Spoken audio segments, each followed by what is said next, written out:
Well, where's my peeps? Fuck. Yeah. All right, with that, I think Okay.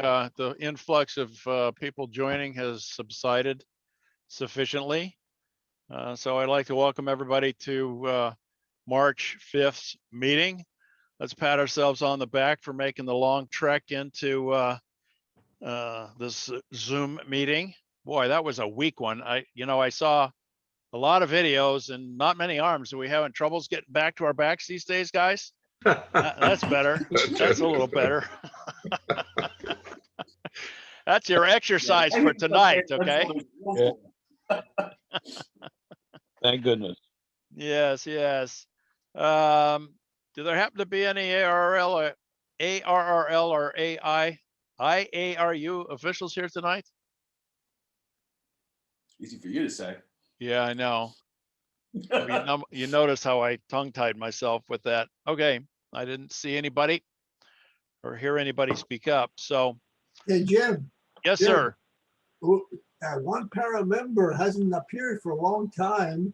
AA6XV, he's a ARRL guy. Well, there's several that because Jim joined and he isn't here tonight. Our new Santa Clara boy, howdy. Is this indication of the way the evening's gonna go or what? Santa Clara County. Yeah. Anyway, moving along. Did anybody happen to notice that we had a class G2 geomagnetic storm on March 1st, causing some wonderful auroras up in northern country there, Sweden and such forth? No, I wasn't there for it. Sorry. You weren't? Okay. No. Well, you might have seen it That's on great. the news. Maybe not. I don't know. But it was pretty cool, if you ask me. So enough of that.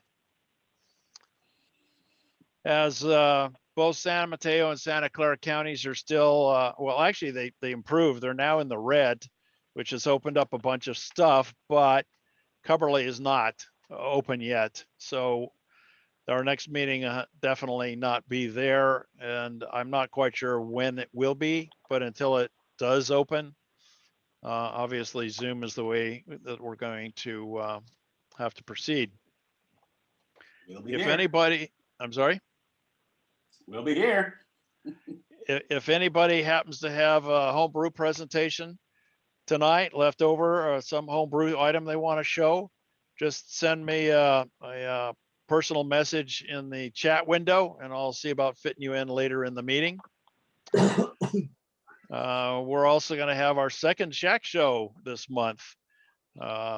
We have a board member who will remain anonymous until so called, who is going to show us his shack. If anyone else has a shack ready to show, also send me a private chat in the window and I'll add you to the Shack Show list. I am sure that, well, I don't know, maybe not. Did everyone notice the sudden announcement that Fry's shuttered their doors? Oh yeah. Oh, Yeah, yeah. yeah. Okay, Yeah, so Bad. But yeah. obviously that's gonna cause a wrinkle in the Esvaro flea market affair. I'm sure they're out trying to find a place. So my suggestion would be that if you have any suggestions on any meeting places they might want to take a look at, let Clark know so that he can let Esvaro know. How would you prefer we get a hold of you, Clark?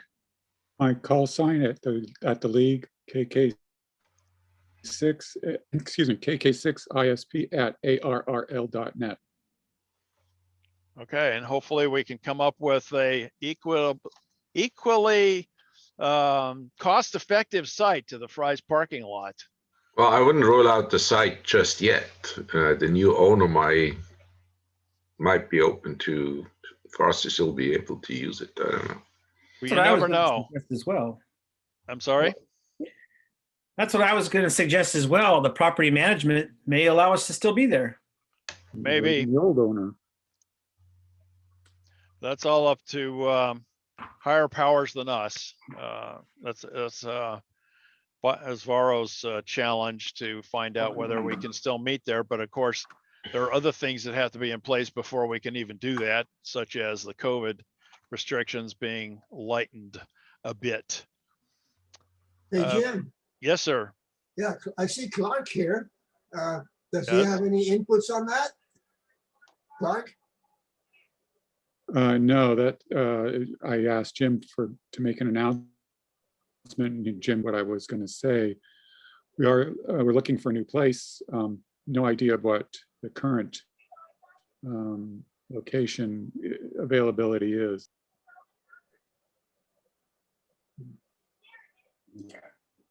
So it's still a little early. I'm guessing. Joe seems to be waving his hand. Is he waving his hand to get my attention, or is he exercising his fingers, or what's up, Joe? Well, when you find a place, we could just only let people in that have got their little passport says they're COVID indoctrinated or inoculated or whatever the hell they want to say they did to us.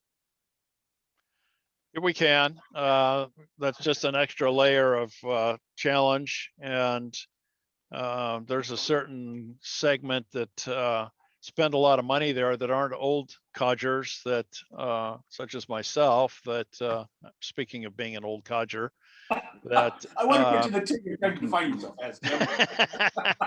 I see Hey, Gary's got his we all harpoon resemble signed up. that remark. Yeah, I Except know. for Karen and Gail. Resemble that remark? But and there's Randy's got himself a Fry's credit Yeah, card or That's a gift card. donation to the next raffle, Jim.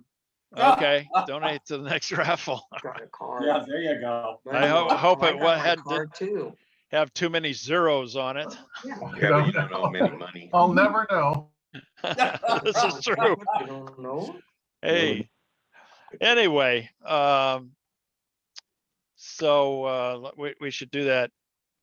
Try to find a site, help Alvaro out if we can. If you read my last column and paragraphs, I mentioned the board having a discussion regarding field day. As you probably know, the RRL has decided to carry the rule changes over from last year to this year, with the exception of lowering the power for home stations. We decided to put together a quick poll to see what the club's feeling was on field day. Rick, I see, has put the link to the poll in the chat window, but we're also going to send an email out to people to fill it out. It's a fairly simple poll, but one that will help the board decide what we're going to do. This is what the survey looks like. It's got 8 questions, actually 7 questions, in order to try to figure out whether to do as we did last year, have a club event that is everyone does on their own, and then list themselves as being PAARA members, or whether the club tries to put something together at Bidwell Bayfront, assuming we can get a permit to be in there, or an alternate site being Doug's Place in San Martin. In order for Don't. I'm sorry? Oh, keep going, Jim. Sorry about that. In order for the option 3 or 2 to take place, we would have to have at least 2 antenna parties at Doug's Place to spruce the aluminum back up and test it, since it's been idle for 2 years at this point, or a year and a half, depending upon how you want to call the calendar. So you got to kind of bear that in mind. So you can either fill that in tonight if you want, using the link in the chat window, or you can wait for the email or copy the link and do it at a later time, your choice. But we will send it out, because obviously not all club members are here tonight. And I see there's a number of people, Doug, so hopefully you're paying attention to those people in the waiting room for me. Hey, Jim. Jim, Yes. I participated in a kind of an interesting survey for one of the groups I belong to today. It had the questions on the group post, and then you marked your questions, then you marked submit, and bang, it came up with the accumulative yeses and nos and so forth. I thought that was real interesting. Yeah, So there you- are some you- that are that way. You knew what how it was going after you voted. Yes, I'm not sure. Rick, I think you used Survey Monkey and I'm not sure it does that. Is that true?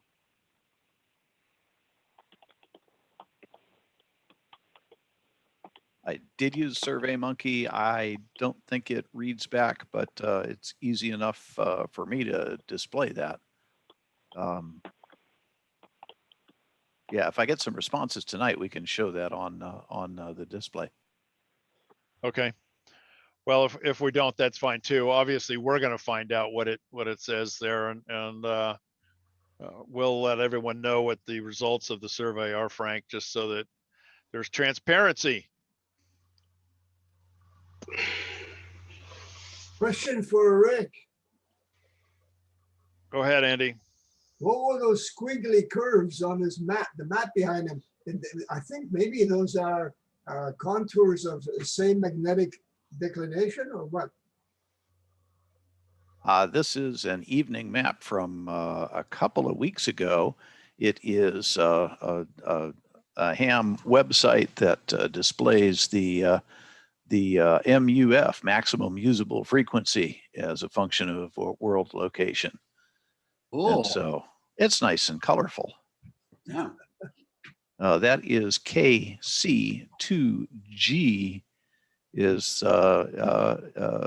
prop.kc2g, King Charlie 2 golf.com is where he shows that map. So it's useful and kind of pretty. All right. Thanks, Rick. Cool. Have fun. Hey, Jim. Yes, Daryl. Quick, back on field day, I'm on the ARRL website. And just FYI, Doug, take notice. On the ARRL website, where you download the packet, it says 2020 field day packet under the 2021.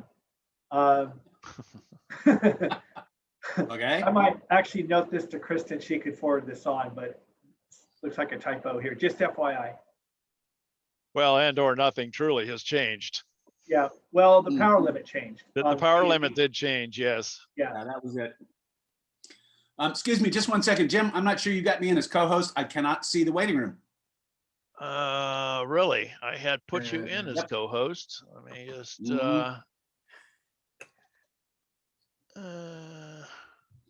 Yeah, we got people waiting. I can't see them. no, you're not, Karen. How about now? There we go. All right. fixed. I'll take care of it. Okay. Thank you. Thank you. That's what happens when you're late, I guess, huh? Sorry, my bad. It's okay. All right. We're going to do something different tonight, though I'm going to wait a second for Doug to try to get some of these additional people to join. Working it. Okay. Boy, they're coming in faster than I can get them out. Yeah, there's sudden flux. I guess they figured all my hot air was done for the morning or the evening. Ooh. Yeah. Okay, I got everybody out of the waiting room then. All right. So I had thought about this a while ago, but Clark suggested it as something to try that's different. And so I'm game. So guess what? Everybody else is game too. What I'm going to do is to, sheesh, how many people?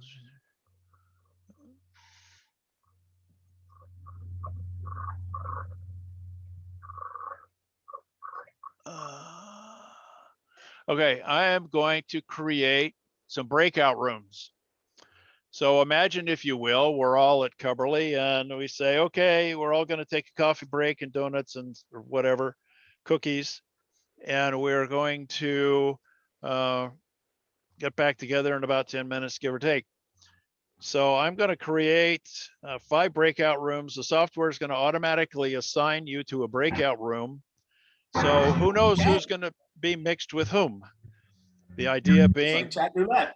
that's it. The idea being that you talk a little bit amongst yourselves, and in about 10 minutes or less, I will rejoin everybody. I have never done this before. I understand that when I create the rooms, you're going to get a link in your display there to join the chat room, or the breakout room, excuse me. And then at the end of that, you get another link to rejoin the main group. So if everybody's ready for an experiment, I'm going to open all of the rooms. And Where's the cookies? where's the cookies? I want the parents' brownies. They're virtual. So the Damn. idea, of course, being that you chat amongst yourselves and introduce yourself, whatever, just like you would in a break, except that normally you have the opportunity to select who you're talking to. This is a free-for-all. So here we go, gents. All right. Oh, I got my invitation. See ya.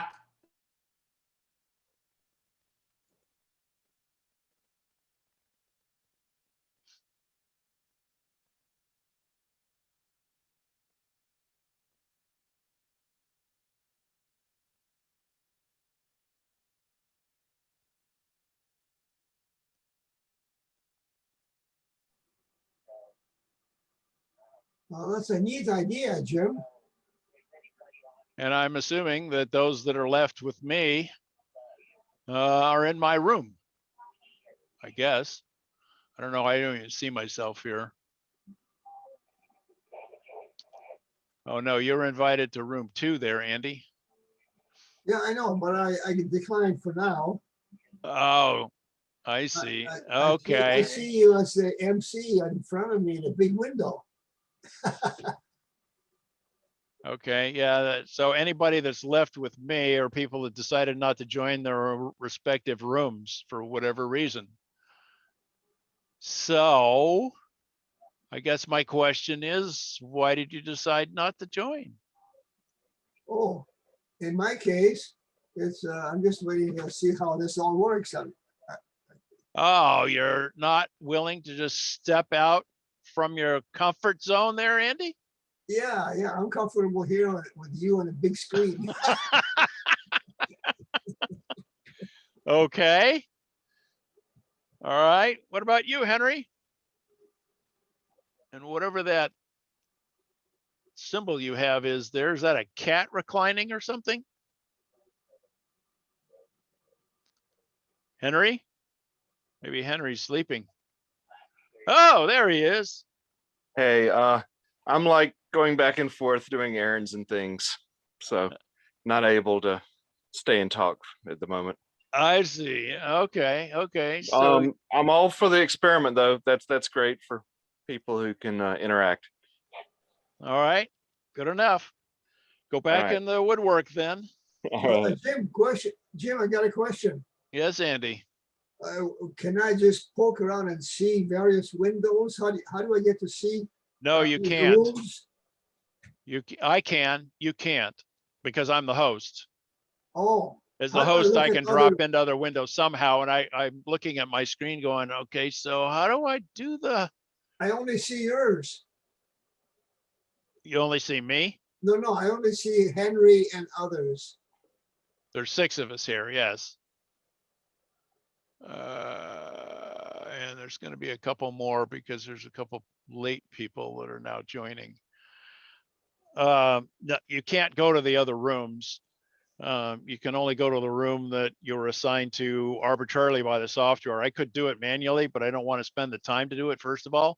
Plus, doing it randomly is more fun, right?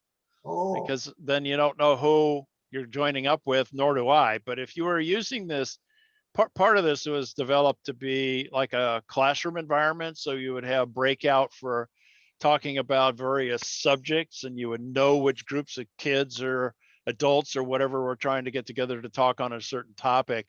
Thus, in turn, I could have assigned people to rooms, but Oh, that would take time, first of all, and second of all, it kind of eliminates the randomness of it all. ah. Yeah, well, I would think that the room concept would be designed so if somebody could wander around from one room to another, see what's going on, like at Pacificon. It's not set up for that purpose in Zoom anyway. As I say, as the moderator, I can, but as an individual member, you can't, because everybody be roaming all over the place then. And there, you know, in this case, there aren't enough people to keep, everybody could leave a group completely, right? If everyone decided to walk away. So does anybody else have a comment to make this evening that's in this little group with myself and Andy?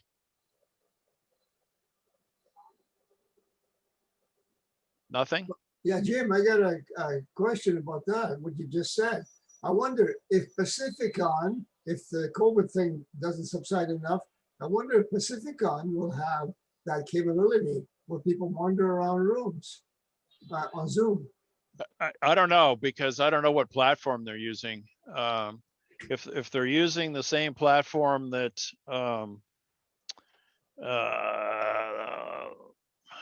whatever it is, QSO Today Expo is, no, you can't wander around arbitrarily between the rooms. You can wander around between on the floor, for instance, like you're wandering from manufacturer to manufacturer to manufacturer. You can do that. But as far as the sessions are concerned, you can't wander around freely between them. Well, that's too bad. Well, the thing is, though, Andy, that at least with QSO Today, you can, once you register, you have a month after the expo to look at all the videos from every single presentation. Obviously, you can't ask questions, but you can go and say, well, there were two of them that I really wanted to see. I watched one, but I missed the other one, and you can go back and catch it. Or you're not sure about the title, you can go back and catch it later and say, well, I knew half of that. Let's speed through it. Okay, here's the meat of it that I'm interested in. Yeah. So there is an advantage to that. You know, yeah, I suppose in the free roaming spirit of never staying in a room more than 5 minutes, you can't, you're handicapped in that way, but it's also a little disruptive with people going in and out of the rooms all the time. Oh yeah, but you know what? If in the Zoom room system, the focus is on the speaker, right? So you don't get distracted. You don't see the people coming in and out. Huh? Well, to a degree, yeah, to a degree. Okay, broadcast a message to everybody.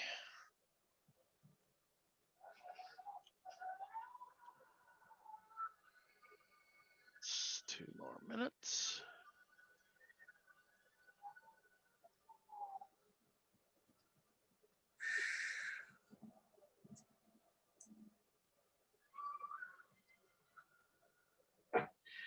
I have to laugh. That explains why there's so few. I thought maybe the meeting had been canceled when I just logged in and I find that I'm one of 7 people in a room. I thought, holy cow, something's gone horribly wrong. And now I realize that I'm in a room with, you know, just the top brass.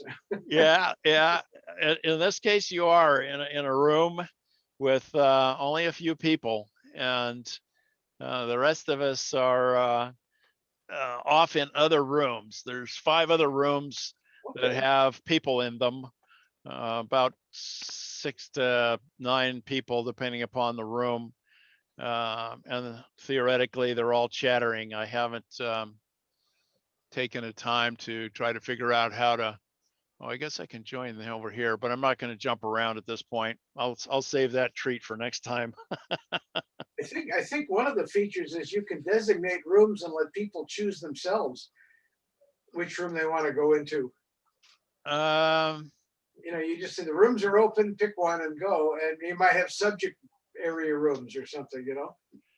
Well, at least in my initial look at the Zoom thing, it didn't say that. Maybe there's another way to do that, but the information that I was looking at said I could either arbitrarily assign people to rooms, or they could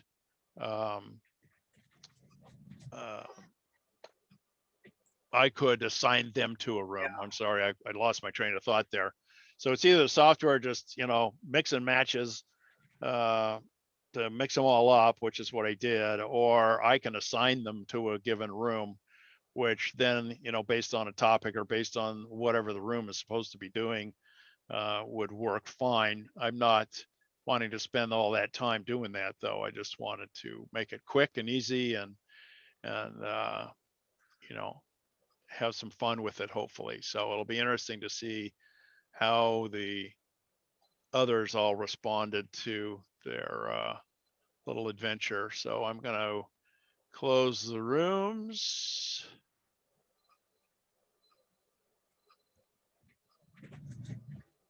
And it says that broadcasted all breakout rooms and close in 50 seconds. So people are going to start joining back in again.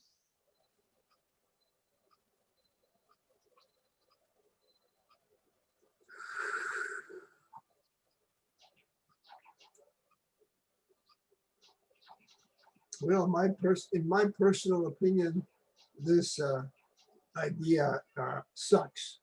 I prefer everybody on the screen. My Rotary Club does this. They used to have social hour, while you were having your lunch, and then everything would calm down from the business meeting. So now they have 3 10-minute random assignments, and you get to chat with about 4 other people for 10 minutes at a time, and then you get 4 other people, and it still works. So it depends, I guess, where you're coming from. It does. Yeah, but these are for people that know each other a little bit more than random strangers at Ham Radio Club meeting. You almost need a moderator or something. We're back. I see that. So to save time, let's see here. Let's use the reactions, the lower right-hand corner of the your window there. There's a thing called reactions, and maybe you can give me a reaction, a thumb up, a cry, as like it sucked, which is what Andy's opinion of it is, or it was a lot of fun, or whatever. Well, come on, Jim, there's only 2 reactions. There's a clap or a thumbs up. Well, I seem to have more than that. I see 6 of them. I do too. I see a clap, a thumbs up, a cry, and oh, a heart, and a fireworks. Oh, well, maybe I need to update my client. All right, back to you. I don't see one. I want a thumbs down. There isn't one. I'm sorry. That's when you use the crying face. Use the crying face. You thought it sucked. No, that's you laugh your eyes out too. So. Yeah, I know. Well, he's so upset about it. He's crying. What can I say? It's the closest thing I have. Or that actually, there is. the word on Jim, the word under it says joy. I don't have joy.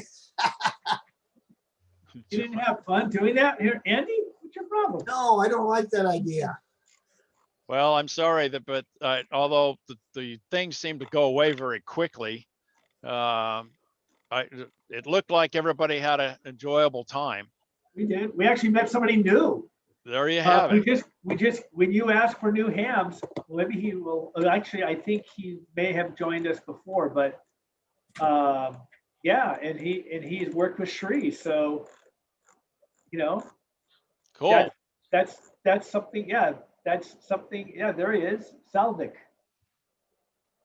All right. Well, I am afraid to say, Andy, I think you're overruled. You'll just have to bear with it the next time. I'll just have to stay out of any windows then. I'm sorry, you'll have to what? Out of any groups, just stay with the master of ceremonies. Oh, Can you set up a room for China's own? Let him talk to himself. Yeah. All right. Well, no, Jim was there all the time. Yeah, I was only because I wasn't, I'm the only individual who has the ability to actually jump into the various rooms. I didn't do that. I may try that next time. We'll see what happens. But in which case you're going to lose me, Andy. I don't know what to say there, but anyway. What would happen, Jim, if you'd gone to one of the rooms? What would I see? Nobody? Well, no, you would see the rest of the people that didn't join because there were other 6 of us, right? All right, moving on. I think it's time for our presenter tonight. Rod, would you like to introduce our presenter? Let me unmute. There we go. That would be helpful. Yeah, so tonight we have the opportunity to be entertained by one of our own alumni here tonight. I understand. I don't go back that far, but I'm hearing wonderful accolades. So that's good news.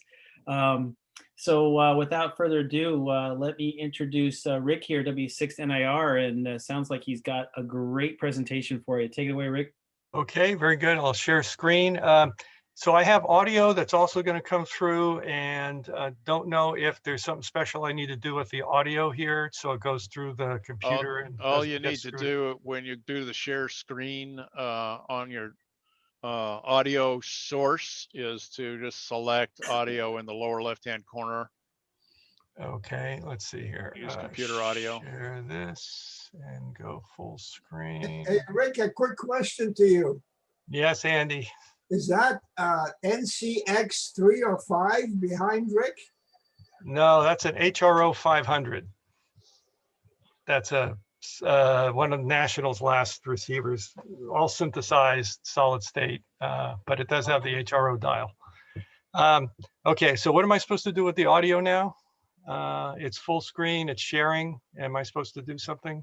Well, when you did the share screen, it should have come up when you did your selection in the lower left-hand corner of the window you used to select which screen you want to share. There's a share sound. Okay. Let's see if I can do that again. Memory serves me correctly. Oh, I got it. Okay. It should go automatically. Okay, there we go. All right, so let's do that and say share. Okay, so are you seeing you seeing everything now? Yep. Okay, very good. Okay, let me see if I can get rid of this. Yeah, looks good. Okay, so yeah, so we're going to talk about history of telegraph, mostly about apparatus, although some people involved as well, and some other things that might surprise you. And this little picture here is from about Titanic era, so about 1910, 1911. This poster was in the Museum of Wireless and Steam, and out there in Rhode Island, in New England, an original poster, and it's just very well done. And it uses the old, the pre-SOS, come quick danger, CQD, which is what the Titanic sent when it was sinking there. So SOS came a little bit later in wireless history, but she's got that lovely telegraph key as well. So so let's look quickly at the beginnings here. So before Sam Morse invented this electromagnetic telegraph, there were other means of telegraphing across distances. In the 1790s, there were semaphores. So the French, you can see this one here on the left, had these towers up with these bars, or these bars here, and you can tilt the bars and move the edges here around and encode various letters by doing these various different kinds of configurations with these ropes that connected to these semaphores. The British had their own ways of doing things with 6 different kind of flaps that they would flip up and down, and those were used for encoding the letters. Obviously the problem with these were they're very slow, they're very person intensive, and you'd have to have these people up on top of a hill or a mountain. It didn't work at night, didn't work in bad weather. But anyway, that was very popular in the beginning of the 19th century. And then there were also electromagnetic telegraphs, needle telegraphs. This one invented by Wheatstone, the same guy who gave us the Wheatstone bridge that you probably learned about in high school, a resistance bridge. So this thing had 10 wires. And you could, by one set of wires, move this needle here, either to the left or to the right, or not move it at all. So it'd be either straight up and down or left or right. And here you can see they've turned this one here to point down and this one here to point down. And then if you follow the intersection of where they're pointing, you get the letter V. And so that's how you encoded the alphabet.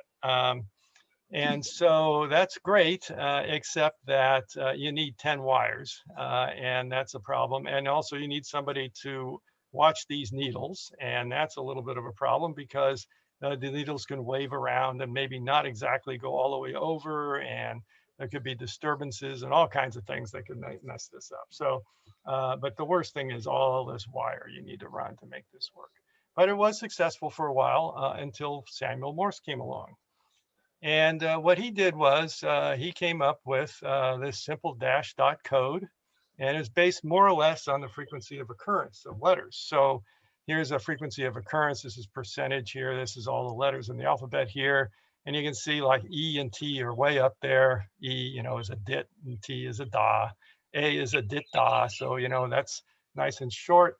I don't know why O is in there, but anyway, that turned out to be three dashes. But anyway, I is dit, etc. So he based it on this kind of scientific principle here for his alphabet. Two-wire system, actually, in the 1920s and 30s, the U.S. Forest Service used a one-wire system, and they used the ground as a return. So you can even do this with just one wire. You know, simple human interface to the encoding machine, which is an on-off switch, otherwise known as a telegraph key. So that's very nice. And then you could detect the characters with your ears.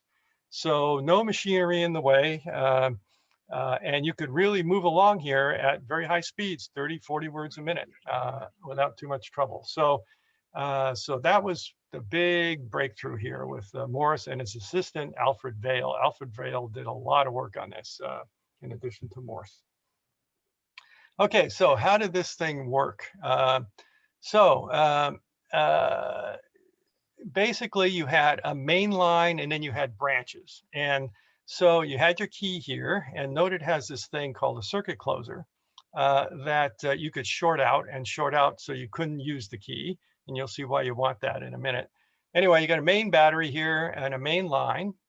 And the key could look like this. So this is a strap key here, very early telegraph key. Here's one of Alfred Vail's keys. So it's and it has a lot of the characteristics of a modern key. There's the contacts there, has a pivot here, and then it has a spring to hold it up. This is a leaf spring in this case. And then a little backstop on it here. So very much like a modern telegraph key. So we continue on here with the main line. And the idea is the main line just runs relays. So there's nothing else hung on your line except relays. And the relays can take, you know, there could be a lot of turns of wire in these things, and they could take very little current. And so that's a great advantage. You have one battery running a whole bunch of stuff. But when you're not using your key, you got to make sure and close the circuit. Otherwise, you know, you've broken the main line. So when you want to get on and send a message, you open your circuit closer. And now you have the line. So now you send everybody, here's your message. And then when you're done, you close the circuit closer, and now somebody else could open their circuit closer and have the line. So, so what are the relays like? Well, we'll look at a few more in a minute, but here's a typical relay from the 19th century. And it has these great big coils on it and a very delicate little relay contact thing here and a little way to adjust it here. So a typical relay. And then what it controlled was the local circuit. So now you're isolated from this main line, and you can put all kinds of things, anything you want on here. You could have a sounder, which just makes a clicky clack sound, a click when it goes, when you press the key down, and a clack when you let it up. You could have a relay, other relays. You could have a printer. You could have all kinds of stuff on here, a primitive little printer. And it's all powered by your local battery. So you want your stuff, you want to hang stuff on here, you pay for the electricity with your battery. Here's a sounder. So again, an early 20th century sounder here. This is actually a magnet to bias it a little bit. This little bar here is actually the sounder. It just goes up and down and clicks and clacks with the telegraph sounds. So again, early telegraph, there was no buzzer, there was no CW tone or anything like that. It was just clicks and clacks. Okay, so here is a typical 1880s key. This is called a camelback for obvious reasons. Kind of a pretty thing, all made out of brass. It has this Japan finish, which is lovely, the little diamond highlights and these lines around there. There is its circuit closer right there. One thing to notice is that the brass bar here, the actual lever, is separate from the pivot piece here. So those are actually two separate pieces, and we'll talk about that in a minute. But anyway, this is a very nice key from the 1880s. And here are some relays. So you saw one of these already, and there's another one there for you. And then here's a relay with more contacts on it. So there's a combination relay over on this end, and actually a sounder on this end. So it's a relay and a sounder. And then you get even more fancy things, relay, sounder, and then more contacts on this one. So there's those contacts, and you can see how it, whoops, you can see how it works there when the sounder goes clicks and clacks. So that's kind of cute. Okay, so, and then if you put it all together, you get a station that looks like, you know, what you see in every Western, except usually they get the key wrong. There's a Western Union sounder, and it's in an Acme resonator. So Western Union made all kinds of telegraph apparatus, and so did Bunnell. Jesse Bunnell was a Civil War guy who was an operator, telegraph operator in the Civil War, and then started his own company and made millions and millions of telegraph pieces all through up into the middle of the last century. And then there could be a dry battery out there. I happen to have this one laying around, but they also use all kinds of wet cells and other weird batteries back in the 19th century. So around 1888 came along another technology, an improvement in telegraph keys. So remember, in that beautiful camelback key, the pivot through the lever was a separate brass piece. And what would happen is that after a lot of use, that would loosen up, because it was just a press fit. And so the thing would start to get very sloppy and then eventually become useless. So what this invention was to make that lever out of one stamping. And here it is, just one stamping. And this is the most popular key, the steel lever key of the 19th century, late 19th century. And it was invented by Bunnell. So there's an S there, the Bunnell S, or steel lever key. And here's some various examples. This one from 1921 from a Canadian Pacific depot, and then several others from late 19th century, early 20th century. So these are very common. You can see their circuit closer lever there and the various kinds of terminals they use to connect it to the telegraph line. We got keys, we got sounders. So how do you learn the code? So this is the simplest way to learn the code. This was called a key on board.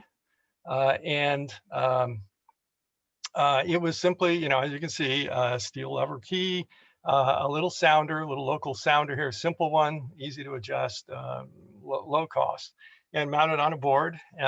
And you could either practice the code yourself, or you could hook this thing up to a buddy next door or down the street if you have a long enough little piece of telegraph wire, and you could send Morse code back to each other and learn the code. So that was kind of nice.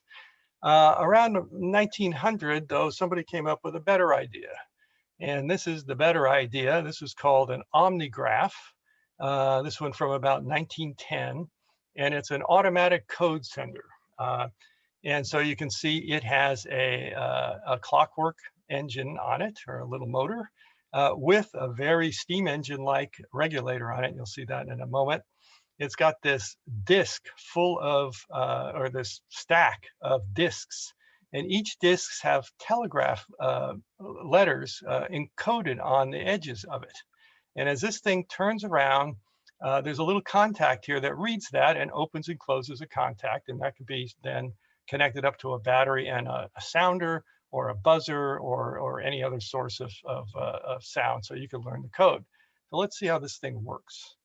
Let's see if I just click that. Okay, wind it up. Okay,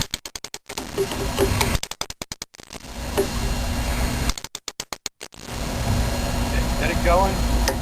See the little regulator start? I have it hooked up to a buzzer here so you can hear it. So now it's reading those discs. You can see the contact opening and closing here. And also it's doing something else interesting with this business, and we'll see that in a moment. So we can crank up the speed if you like. There we go. And you can really copy the code. Now, so what's this thing here about? You'll see. Okay. So that's the programmer. So you got all these discs here, and by adjusting these levers that are going by here, you can make it so that it engages and changes the disc or not. So now it's going to change the disc. So now it's on a different disc. Now it's going to miss it. Oh, wait. That one missed it. Okay, so you can shuffle the stack of discs, and you can also move these letters in and out. There's a way to program this thing and randomize what it is that you're hearing in your code practice. So instead of 15 discs, you know, it could cover all the letters and numbers, and so you don't memorize them and anticipate the code. Again, you could just program this machine with this stack reader here, and get different codes coming at you in unexpected ways and learn the code. So anyway, so that's an omnigraph. They were popular up until about into the 1920s. So they were until they went to paper tape type code practice machines. Excuse me, one quick comment. Yes. Yeah, while the video was playing, it was fascinating to watch it and the sound, but we couldn't quite hear any of your words, which would be great too. So maybe if there's more of the audio, you could pause the audio when you say, then we can catch what you're saying. Okay, I thought we had fixed that with the audio. Actually, I heard it just fine. we heard it fine. I don't know about you, Shereen, but I heard it fine. I think I Oh, know. okay. Yeah, then I don't know. Then maybe something in my headphones doing that. Hey, Jim, I think I have the answer. What's He's on that, a Andy? phone. The phone mutes sometimes on the wrong side. The rest of us heard both at the same time. Yeah. Okay, so I'm not going to change anything. Go ahead, That's Rick. fine. You're good. Okay, Yeah, you're good. all right, very good. Okay, so now we're into 1910, early 20th century, and of course there's radio, spark telegraphy, and so that's how it started, of course, with spark type transmitters. Other electromechanical means of making radio waves were alternators and also arcs. But let's talk about the spark transmitter here because it's the earliest and the easiest. And basically this thing has a transformer. So you plug this into your wall. You have a key in series. So watch out, you got high voltage on this key. Goes to a high voltage transformer. So maybe you got 10, 20, 30 kV coming out of here. Charges up a capacitor up until the capacitor, until the spark gap, the capacitor gets so filled up with voltage, or the voltage across it rises so much that the spark gap fires. And when the spark gap fires, it's like a short circuit across here. So all the energy that was in this capacitor now doesn't go through the transformer so much because it's got very high resistance of those windings. It goes right through this very low impedance primary winding. And now you got this big oscillating current flying around in here that induces a current into the secondary and into the antenna. And in the simplest, earliest spark transmitters, the antenna was the tune circuit. These are pretty low frequency. The antennas weren't very long, mostly, and so they're pretty high Q system, and so you got radio waves out of this. Maybe at 100 kilohertz, maybe at 500 kilohertz, somewhere around there. Kind of peaked out around a megahertz or so. So that's the simplest spark gap, and there's a typical kind of a laboratory-like spark gap, and you can adjust these contacts so that it arcs over just at the right time with the right capacitance and voltage transformation here. And there's also these little cooling fins on this thing, because as you can imagine, this arc heats up these elements pretty quickly. So one way they got around the heating element thing was to use a rotary spark gap. So now you got a motor driving a bunch of studs that get near other studs, fixed studs and rotating studs, and the rotor is conducting. So when the points get close to the spark gap, then it'll break down and make this whole thing one big spark gap. And it could do that many times a second, and because this motor is spinning around very quickly. And so it would modulate the spark, which was good, because now the people listening on their crystal detector receivers could tell your signal from somebody else's, because you have a different modulation frequency from somebody else. So that's good. And the other good thing is you got a lot of studs here so that they don't heat up so much. And also they also cool themselves, because it's spinning around and the air is churning around there and taking away some of the heat. So rotary spark gaps are great. Even better than a rotary gap was a synchronous rotary gap. And that just means that you use a synchronous motor, that is a motor that's synchronized to the AC line, so 60 hertz in the United States. And you adjust the gap, the phasing of this, where this thing fires, by adjusting it so that you're at the peak of the AC cycle when it fires. So you get the most energy through your gap. And you'll see how that works right now. Literally, early wireless telegraphy up till World War I with a rotary gap was slinging lightning. And you'll see this in a second. This is a little movie taken at the Antique Wireless Museum in Canandaigua, New York, about 25 years ago now. And actually, a few years before that, I watched Bruce Kelly, who was the founder of the Wireless Museum, actually do this. And it's just incredible to see how dangerous it is to be a ham in 1911. Oops, let's do this like this. Okay.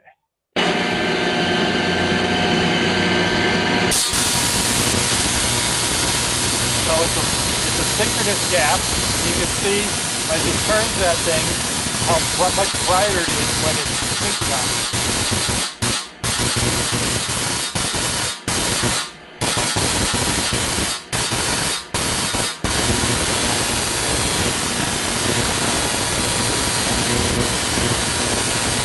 Yeah, so that was real wireless communication. You got ozone, you got voltage that can kill 100 people in a room at once. You got bright lights and all kinds of things going on there. But that's how you slung lightning. That's how you did Morse telegraphy before World War I. Okay, so what kind of keys did they use for such transmitters? So here's a little set of them. This is a World War I key called a flame-proof key, and the idea was to keep the contacts enclosed in something, this little box here, so that if you were in an environment like in the hull of a boat or in an aircraft where there may be explosive fumes from gasoline or some other explosive material, then the arcing of the contacts when you sent code wouldn't set all that stuff off on fire. So a flame-proof key. Here's another flame-proof key. This one's from the Bureau of Steam Engineering, which was an early Navy technology lab in Boston at around the time of World War I. Here's another key also from Boston, from the Wireless Specialty Apparatus Company. and notice the large contacts here, very large contacts on this key to handle that very high primary current. And then finally, this key. This is a very unusual key, probably the only one that exists, the only one I've ever seen. It's an American Marconi key, and it has multiple contacts on it. It has contacts in the front. Look at the size of the contact for the main energy going through the key. But there's another set of contacts here, one on that side, and then there's like this seesaw thing going on in the back end that does that when you key this key. So one comment I wanted to make is keys are where you find them. And so I found this key on the desk of a colleague who worked about a couple hundred feet from me when I was living in the Boston area. So you never know. Nowadays we have eBay. This was long before eBay when I got this key, but you never know where a key is going to show up. Okay, so we got all these keys, and we have spark keys, we have landline telegraph keys, we have all these people pushing up and down on this lever here. Eventually, bad things are going to happen to the physiology of your wrist, and was what they called telegrapher's paralysis. And today we call this, repetitive strain injury, or other words, other phrases. But anyway, you got in 1895, we had 750,000 miles of telegraph wire in worldwide. And so people are doing a lot of brass pounding here, and your arm gets stiff and sore. You lose your grip, you get this telegrapher's paralysis. And now what are you going to do? Well, the way this was addressed was to try some different types of keys. So it was also called, by the way, glass arm. So here's one of the keys from 1901 that tried to address telegrapher's paralysis. And this thing was kind of impractical. You basically grab this handle and move it back and forth here in a little arc. And that, of course, makes a contact inside. And you can send Morse code with this, albeit, I would think, very awkwardly and slowly. By the way, this little thing here sticking out of here is called a wedge.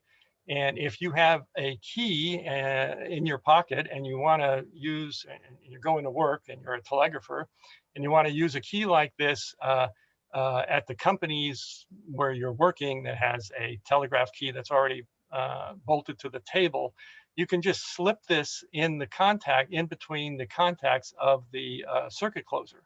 And it has a little insulator inside, and this wedge then allows you to bring any key in and use it without disturbing the telegraph system that's already there at your workspace. So anyway, that's the Foot Pearson, not very practical. This one is a little more practical.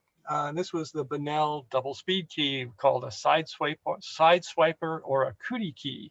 And this first came out about 1908.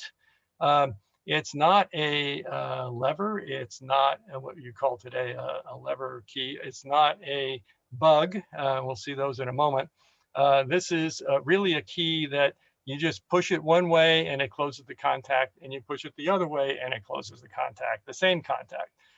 So it is not anything special, except it lets you send code. You can send dits on one side, dashes on the other side, or send a dit on one side and a dash right on the same side, anything you want. But it's just a key that lets you use side-to-side motion instead of up and down motion. And notice it also has its circuit closer there. Okay, so these were interesting, not terribly fast, not terribly innovative, but what was innovated was something invented by this guy. That would be the guy who invented, Horace G. Martin, the guy invented the bug, or he called it the bug. There's a little bug there on its logo. Anyway, it was the first semi-automatic key. And there were others around thinking of the same kind of things, but really his was the first successful and certainly popular key. They're still making them today. And here's one of his first models here. This is really his original key. So let's see how one of these things works. So this is a Vibraplex original from let's see, and my screen is obscured. I can't read my own titles. From, let's see, 1948, I think this one is from. And it's the original model. You can see the bug logo there. You can see there's one set of contacts here, and then there's another set of contacts way up in the front, near the front of the key. And so if I play this little video, and we're going to compare this against a key from 1913 by the same company that's no longer being produced. So let's take a look and see how this works. Here we go. Now we're doing DAWs. Those are by hand, but look, it's got this spring here and a weight. And when you hit, so you can make a whole bunch of bits without just one motion of your finger. Now this is the same kind of idea, but notice that it all does it with one contact right here. So this was the Vibraplex Model X.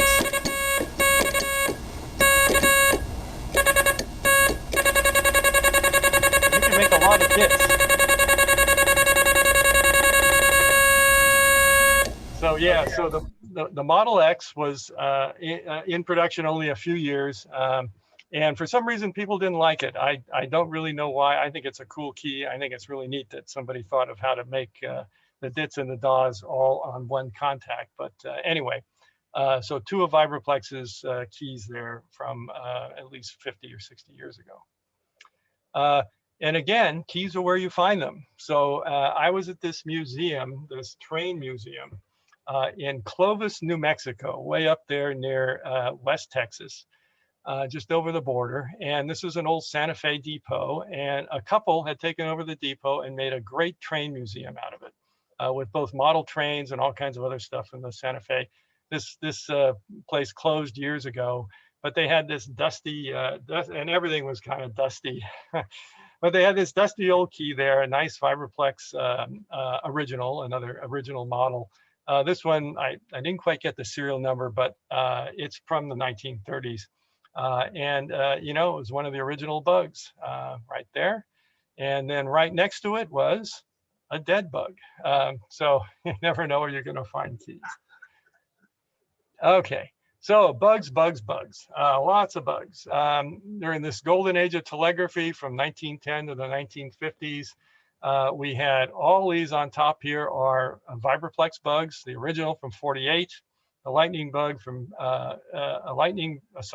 original from 48 and another original from 58, the Model X that you just saw from 1913, basically an original on a very skinny base called the Blue Racer, and this one's from 1926, and then a lightning bug. So the lightning bug was kind of a cost-reduced original. And they made a lot of the pieces out of sheet metal instead of castings. And so that was the lightning bug. And then there were a lot of imitators once the patent expired. This one is made by the Telegraph Apparatus Company in Chicago in the mid-1940s. Not a very pretty bug, but anyway, they sold a bunch of them. And then my two favorites here, SpeedX bugs. These were made in San Francisco by Les Logan Company. And both of these are from the 1930s. This one has this interesting T handle on it, and this one is more like a copy of an original Vibraplex bug.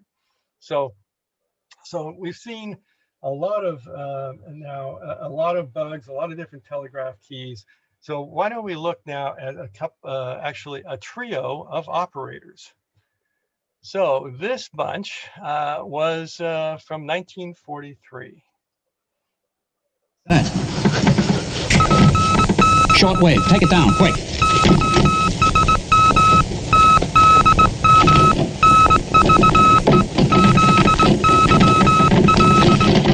What's it say? Ah, shut up. What's that mean? You too? Okay, so yeah. So right now, from what you've already learned in this presentation, you know that there are a few technical difficulties with the Three Stooges here. Number one, that's a sounder. It doesn't make dits and dahs like a radio telegraph system does. It just goes click and clack. Secondly, how did Mo know that it was shortwave, as he said? Well, it was shortwave because shortwave was all the fad in the 1940s. Every home receiver had a shortwave band or two on it, so you could listen to what was going on during the Great War of World War II. So anyway, so that's kind of an interesting set of telegraph operators. But let's talk now about the world's fastest, or maybe in his own mind, the greatest world telegrapher, and that would be a guy named Ted McElroy. Ted was an interesting character. He built telegraph keys in the 1930s, and he was also a crack telegraph operator. We'll see more about that in a minute. But anyway, this is one of his early keys, nothing particularly special, but anyway, it was his great joy. There's Ted right there. His keys also were the first to have this T handle on it, so you could put the key on its side and use it as an up and down straight key if you wanted, rather than a bug, which is kind of strange. He had his company in Boston, T.R. McElroy, president, treasurer, general manager, and sole owner of this corporation. Let there be no misunderstanding. So he ruled his little company with an iron fist. He was quite a character.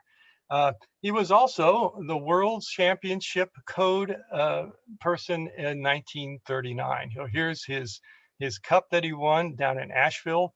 Again, 1939, he was really good telegrapher. How many words per minute? We'll see in a moment there, Andy, if that was you.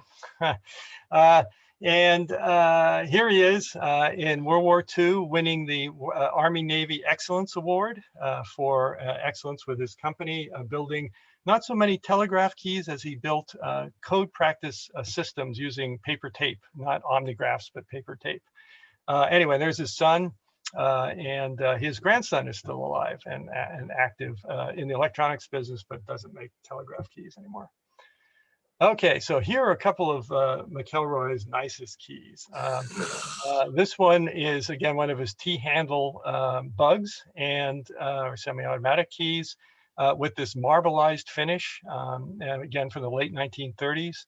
And then this is his stream key. So this one reminds you of the streamlined locomotives and automobiles of the late 1930s, all in chrome, and just a lovely key, very easy to operate, has kind of this reverse curve lever on it, and this whole streamlining thing going on, and it's just a wonderful key. Ted, of course, had to put his tags on all these. So this is on the bug. World champion radio telegrapher. He's got to let you know that. This is his deluxe model Mac key.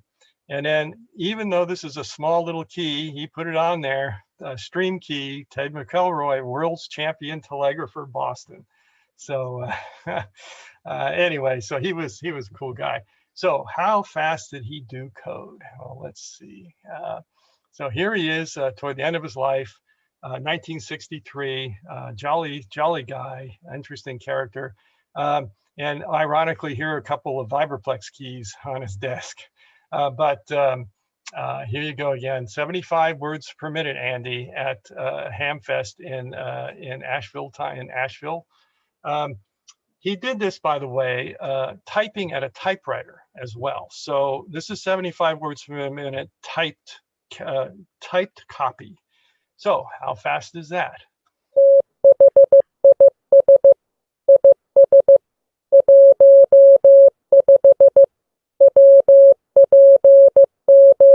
Okay, so that's a little faster than what we used to have to know to be a ham, to get an advanced class license or a general class license, 15 words a minute. I think back a few years ago, it was 13 words a minute to pass that exam. So, but a ham could do better than that. Lots of hams could do 30, 35 words a minute. So this is what 35 words a minute sounds like.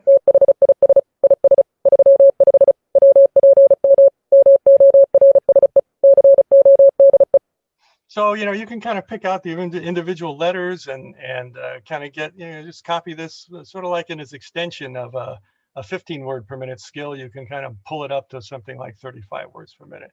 But at 75 words a minute, whole different ball game. Here it goes.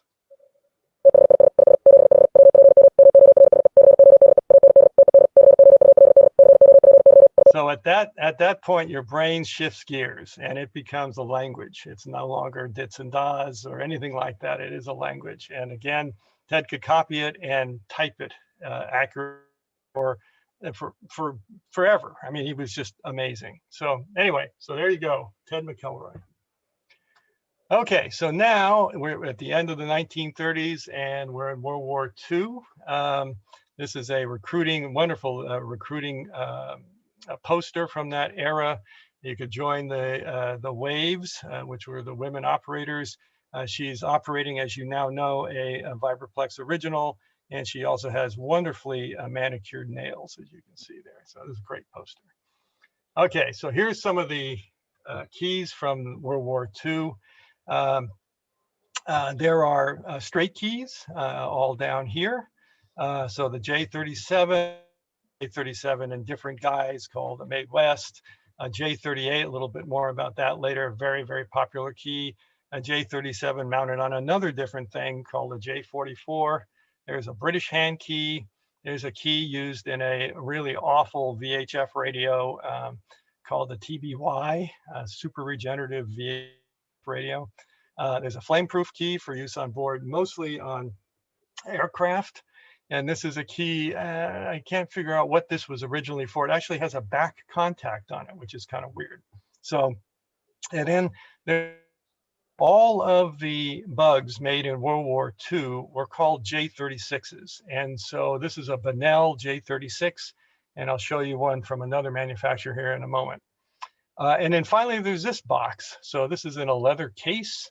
It's got all kinds of weird stuff on it. And where's the key? So the key on this World War I trench telegraph is sitting right there. So it's right next to all those coils and things. And there's a little key there for you. So, so you can imagine using that in a nice muddy trench full of dead rats and worrying about being gassed. So there you go. Here is the J38, the famous J38. You used to be able to go down to San Francisco on Market Street and go either into Marty's Mart or Standard Surplus, two surplus stores, and get a J38 for 50 cents. So, and they made them by the bazillions in World War II. Well, so that's an old one, probably from that era. And this is a much newer one, all nice and everything. So this one made in 1944, and that one made in 1984. So they were making J38 for at least 40 years. Amazing, the longevity of these keys. And they're very good keys, and lots of people still use them on their desks. So anyway, great key. Rick, there's my El Cheapo variety. Okay, yeah, they made a lot of, so the Japanese especially in the 60s and 70s made a key called the JJ38. And so it was trying to be a copy of this thing, and it really was a piece of junk. So anyway, all right.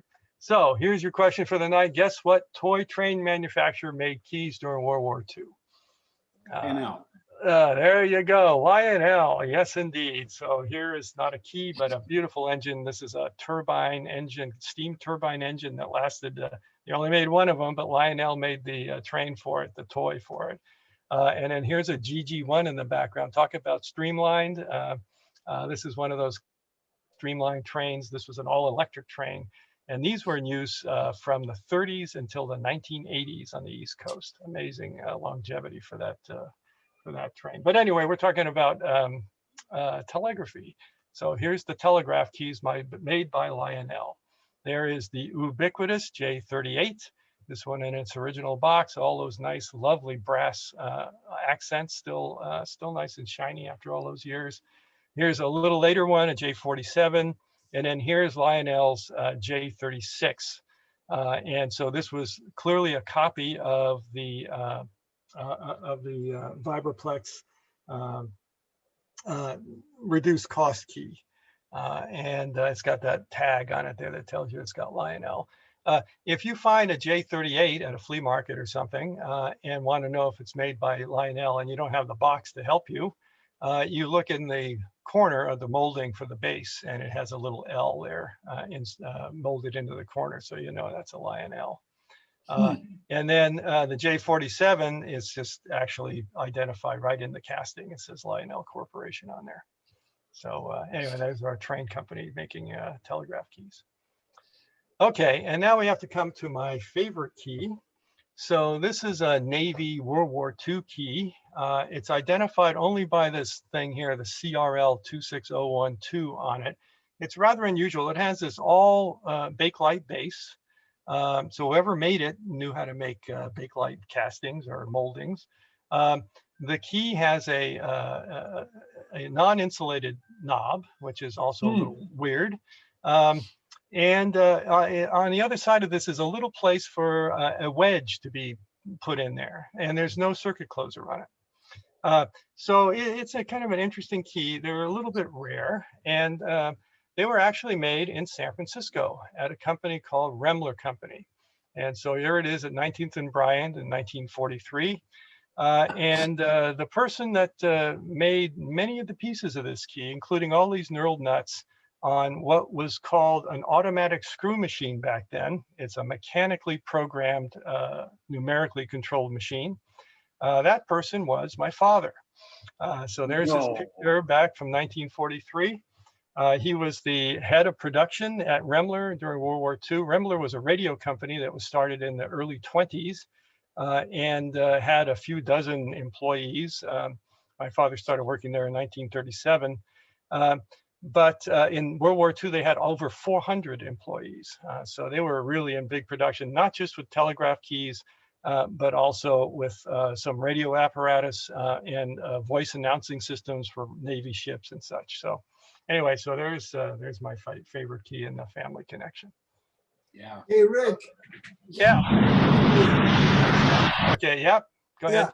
Hey, I remember you had a email, something to do with Remler many decades ago. That's why, huh? I never knew about that.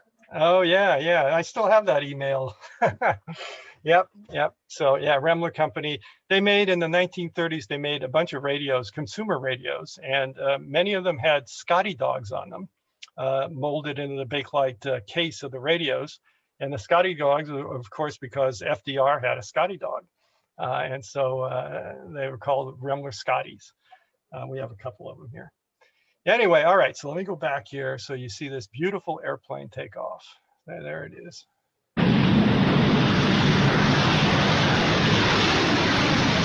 That's a cool airplane. That's a B-47, and here it is again. Whoops. Okay,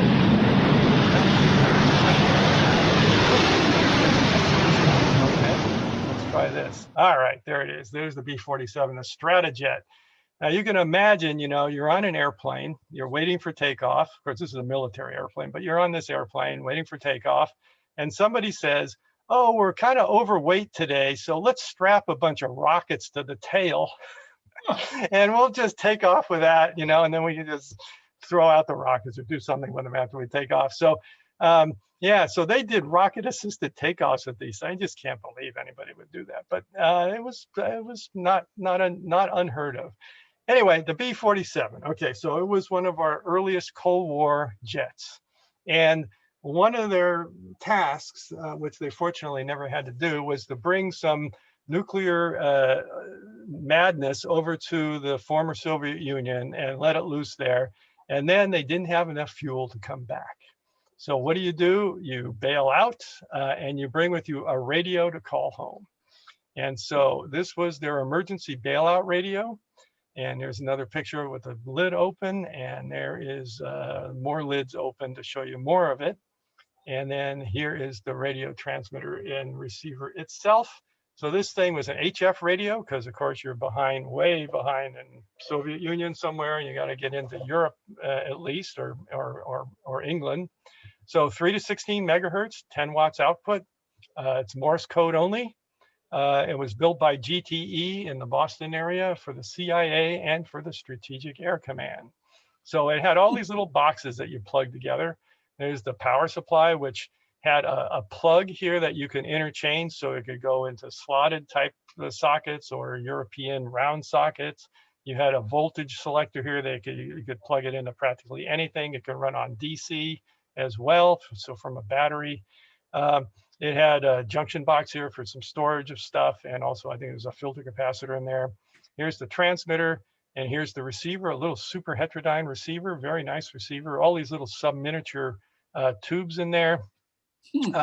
And then waterproof reference cards here. So if thing gets wet, you can still, dry it out and still read how to hook all this stuff all together.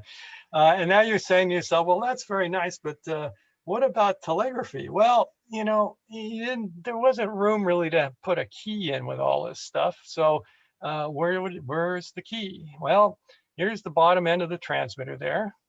And then folding out from a little slot is the telegraph key. So you can phone home with this thing. So the story about it being a bailout radio has been challenged because you really want something a little more rugged than this thing with all these little pieces and wires on everything everywhere. What they also think is that the CIA bought them as leave behind radios. And in fact, there was one recently on eBay that was certainly a leave behind that somebody discovered, buried in a basement somewhere.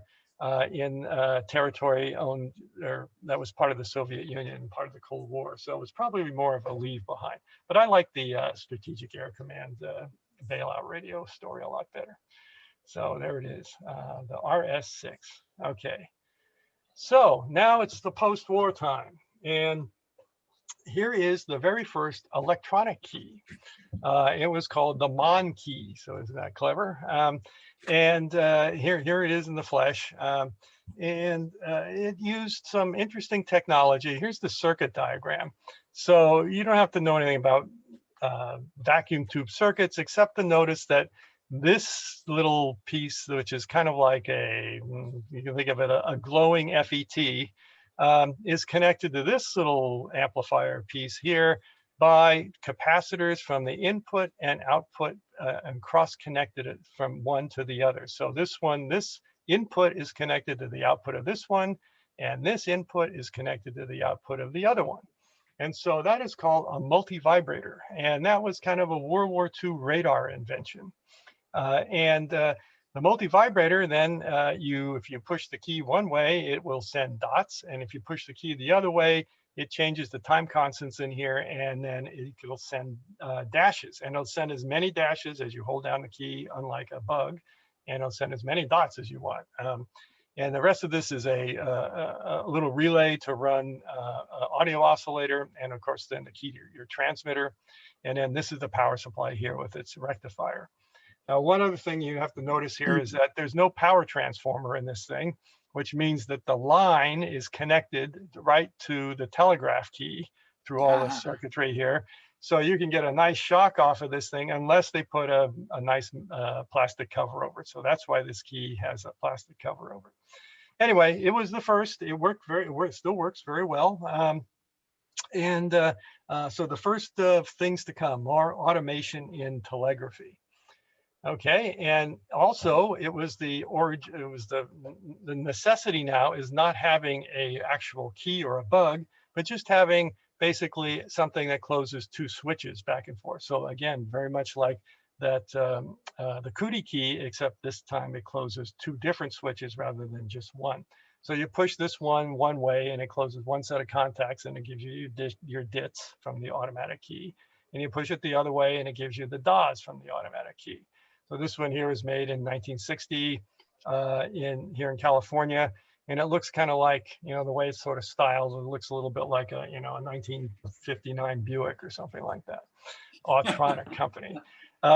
This one here is probably gets the cake as the ugliest key, lever type key you could ever make, and it's very simple. Anyway, but it's a Nye key, and they still made them in 1980. And this is an abomination. This is a beautiful Vibraplex Blue Racer. This one going back to 1926, where some ham just chopped off the back end of it, where the spring was and where the little vibrator thing was, and added a couple of terminals, and now it's just a lever.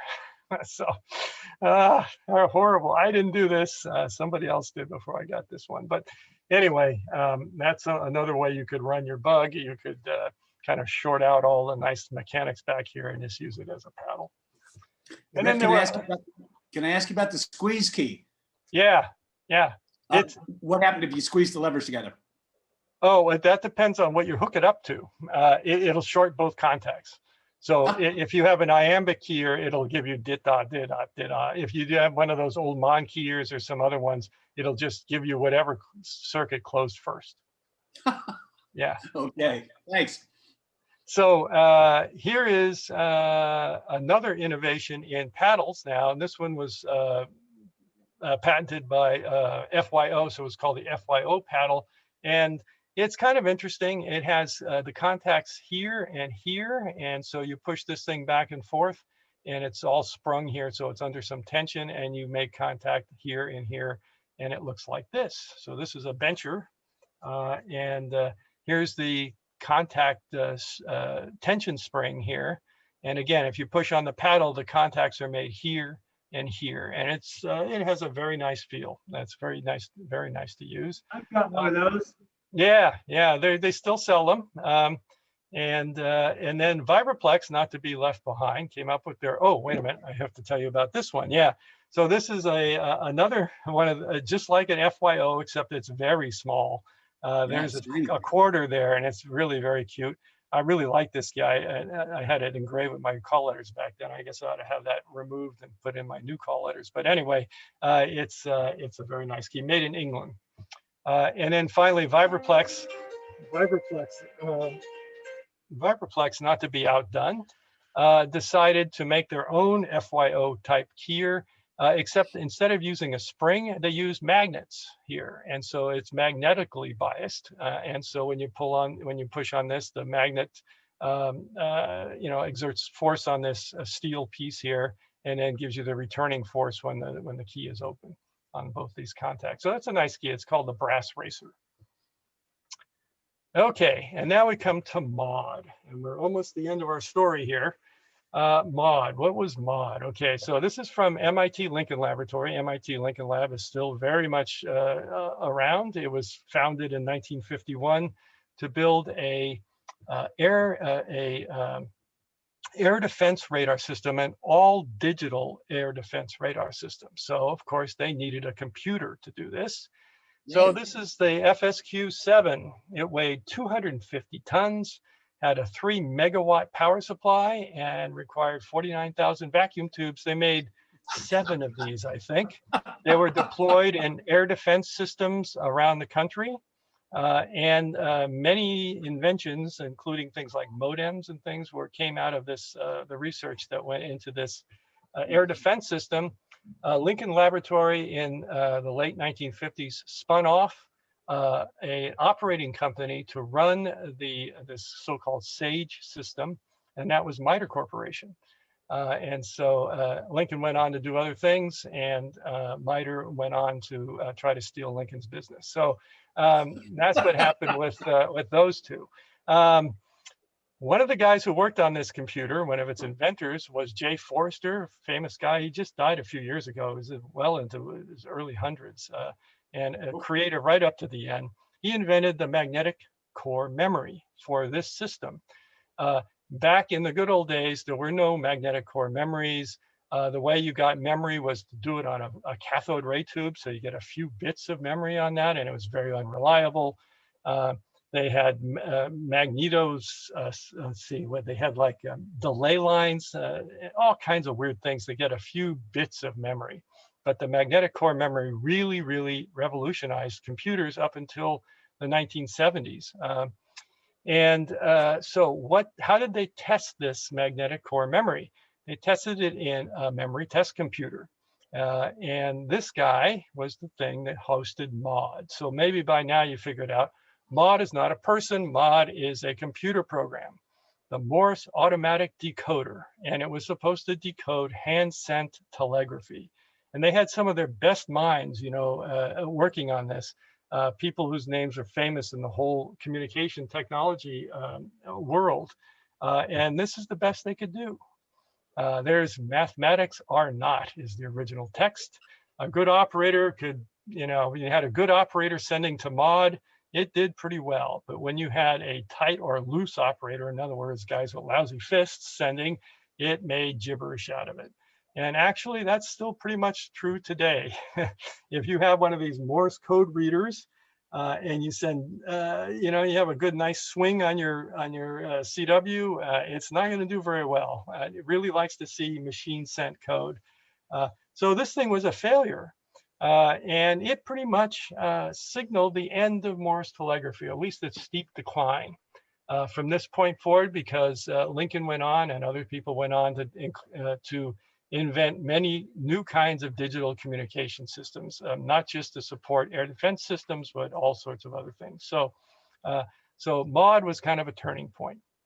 And so we start saying goodbye to telegraphy. So here's a nice picture in the British Post Office, 1932. Look at the British key, very typical looking British key with that funny knob and the big long heavy lever and all that.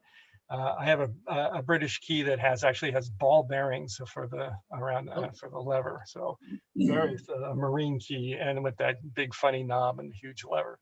Anyway, what happened?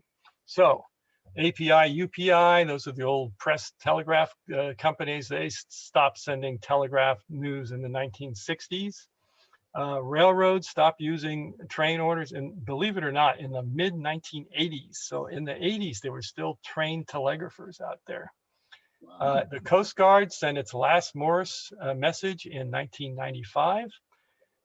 Marine transmissions, the last Morse transmission for marine radio, for commercial marine radio, was in 1999. And if you've ever driven by down the 101 in Palo Alto and look over toward the bay, you will see a funny little building out in the marshlands there with a few antennas still left around it. That's the KFS transmitting site. That's been there since the early 1920s. And they finally shut down that as a transmitter in 1999. And that land is going to go back to Palo Alto for hopefully not for development. Anyway, so yeah, so that's the last Morse transmission from there. All Western Union ended all its telegram services again, amazingly, in 2006. And then finally, we all know about this, right? The entry-level license code requirement was dropped in 1991, so no more novice class. All code requirements for any license class ended in 2007. So is this a sad story here where we end telegraphy? No, there's still quite a lot of it around. There are, in fact, enough of it around that there's still people making current production telegraph keys.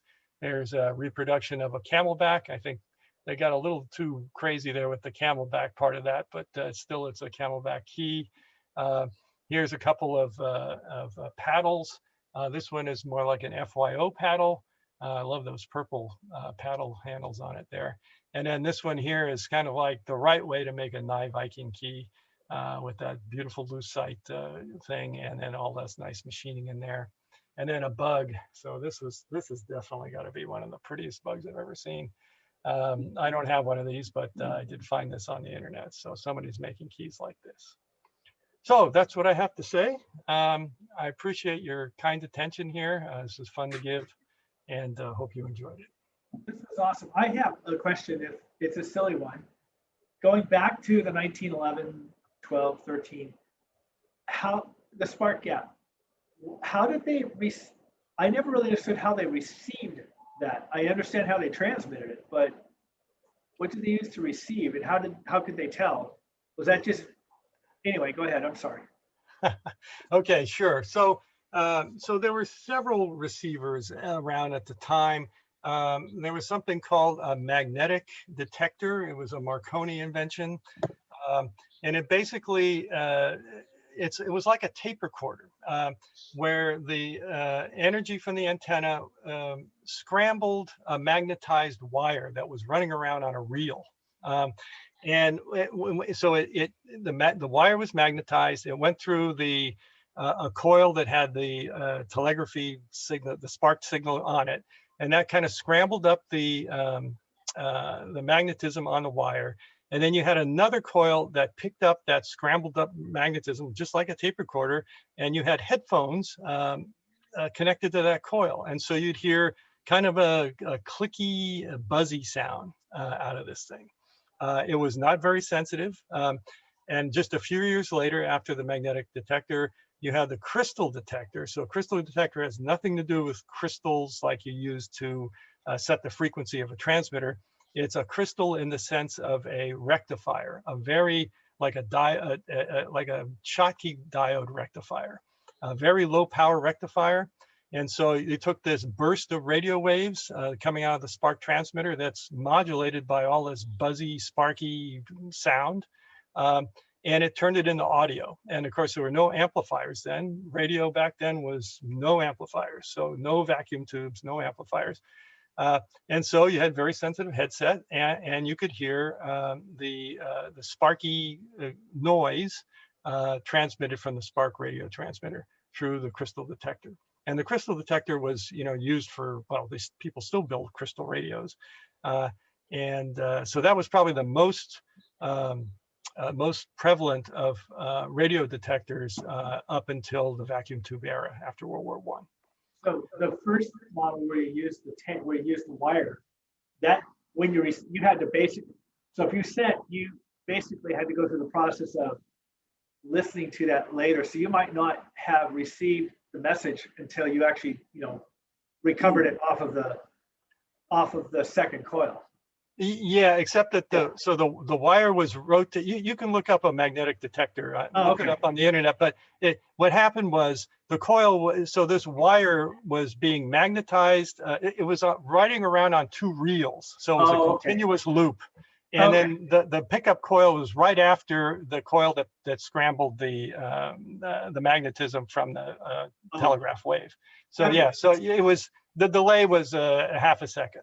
Okay, that makes sense. Okay, now I get it. So the big problem was when you had other kinds of transmitters that weren't modulated. So a spark transmitter was kind of naturally modulated by all this sparky stuff. It sounded like an old style shaver, right? Electric shaver. But if you had a continuous wave, a truly continuous wave transmitter, that would it was like trying to receive Morse code on a receiver without a BFO. And so all it would do would thump because there's no modulation on a CW signal. So an ARC transmitter, which was a CW transmitter, or an alternator transmitter, which was a machine, a rotating machine that made RF waves, that could not be detected on a Marconi magnetic detector or on a crystal radio unless you put some kind of modulation on it. Yeah, so that was a problem. Question? Yes. I do CW, and I think you didn't mention one of the great inventions in telegraphy, which I think has kept the activity alive, which is computer-controlled sending.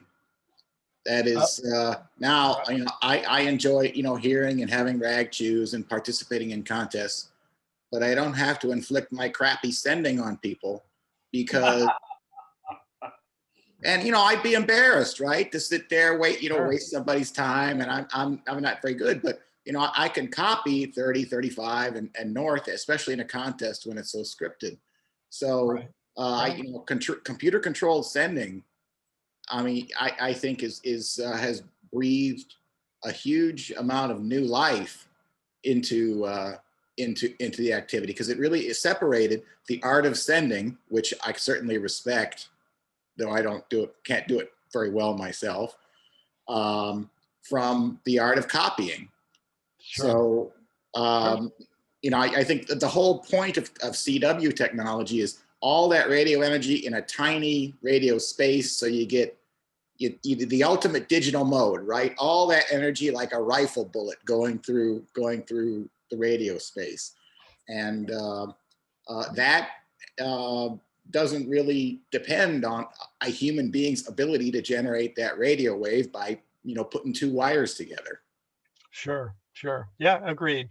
Although I will disagree that the CW is the most efficient. It certainly isn't when you have something like FT8 or other more modern modes that have far better signal noise ratios. But a human being has to be either the sender or there has to be a person on one end of it. Otherwise, you're just launching robots. That's right. I agree with that. Thank you. Yeah, sure. Thank you. Presentation. Rick, when you were discussing learning code, you didn't mention the instructor graph, which was the recommended way of learning CW in the 1950s. Absolutely right, right. Yeah, I couldn't talk about everything, but I thought the omnigraph was something people wouldn't be familiar with and probably be a little more electromechanically fascinating. Yeah, but the omnigraph was a tape-based machine, and again, McElroy made lots of those during World War II, and it was they were either done with punch tape, which then used a little contact that floated on the piece of paper tape and sense where the punch holes were, or they used, and I think McElroy did this especially, they used optical ways of doing it, where they had an electric eye, you know, a photocell and a light source, and then the paper tape was printed with light and dark stripes, basically, to make the dots and dashes. So yeah. The spectrograph that I used essentially a micro switch that felt for the holes in the tape, in the paper tape, and Right. a long hole was a dash, a short hole was a dot. Right. And it worked, except that the first month I used it, I memorized the tapes and didn't realize it, so I had to go back again and study for another month. Yeah, so if you had an omnigraph, you could have just restacked the discs and reprogrammed that little those little levers, and you wouldn't have been able to memorize it. But yeah, very good. Hey, Rick, I got a comment. Yeah. Yeah, your title, Morse Isn't Dead Yet. Yeah, I think it's had a big comeback, at least a slow, gradual comeback the last 20 years. I think it's like because it's a personal challenge and people want to go do it. Sure. Yeah, listen to a contest, a CW contest sometime at the low end of the bands, you know, and yeah, you'd be surprised how many people enjoy it. And it is, you know, it is a very relaxing thing. It's it may be dead commercially, but certainly isn't dead in the hobby. Good thing. Rick, I got a question for you. Sure. Okay, well, first off, I want to thank you for taking this meeting spot, and very, very interesting and in depth, and I really appreciate it. We'll take more questions here, but one question I have for you, and I'd like to get your opinion on, is the news media recently within the amateur field, well, not so much amateur, but within the Titanic. So there's a quest to get the Marconi key off the Titanic. Now, in your opinion, if that comes up and it actually is somewhat salvageable, would that be the creme de la creme, the holy grail of the greatest keyer in the world right now for you? Yeah, if there's anything left of it, it's probably pretty badly destroyed. Yeah, there's so the Antique Wireless Association, which I strongly suggest everybody look into, because it's just a fabulous organization, been around for decades and decades now. They published one of their AWA reviews, which is like a book length yearly publication they come out with in addition to their quarterly journal. They had pictures in there of the exploration of the Marconi station, the wireless station in the Titanic. So from some, you know, robot that went down there to take pictures of all this stuff. And it's amazing. I mean, there's, you know, all the wooden walls and all that stuff are all gone. But you can see where all the equipment has sort of collapsed into piles. And, you know, the big inductors that they use to couple to the antennas and all this stuff. I mean, it's just fascinating things. And, you know, to think that they use spark technology then at around the broadcast band, or, you know, 500-600 meters, somewhere around there. And the Titanic distress signal was heard 1,000 miles away. And this is with, you know, purely passive receivers. There were no amplifier, no RF amplifiers back then. You know, so this stuff worked. It really made it practical, but unfortunately, nobody was listening at the right time. Otherwise, many more lives would have been saved. Yes, sadly, the Newfoundland station shut down a half hour before the incident. Yep, that's right. That's right. They would have heard it. Yeah, but they were scheduled to shut down, and they did. Yep, that's right. That's right. But yeah, as far as the key goes, you know, there are Marconi keys around from that era. And the Antique Wireless Association has some of them on display in their museum. It's in Canandaigua, New York, up near Rochester. So, you know, there are some around, and a few fakes around as well. People try to sell as the real thing, but anyway, yeah. One other comment too, I'm sorry, one other comment. In the movie Lincoln, I believe it was the New York, I forget which division, but there was a club in New York that did two things. One, they had computer-driven telegraphs for the movie, but the actual operator that Lincoln's talking to in the movie is actually operating a real telegraph, and he is talking to somebody, you know, out of the scene. They're actually talking back and forth. The guy says, "What, you know, Mr. President, what should I send?" You know, and that was an actual real telegraph in real operation in the movie.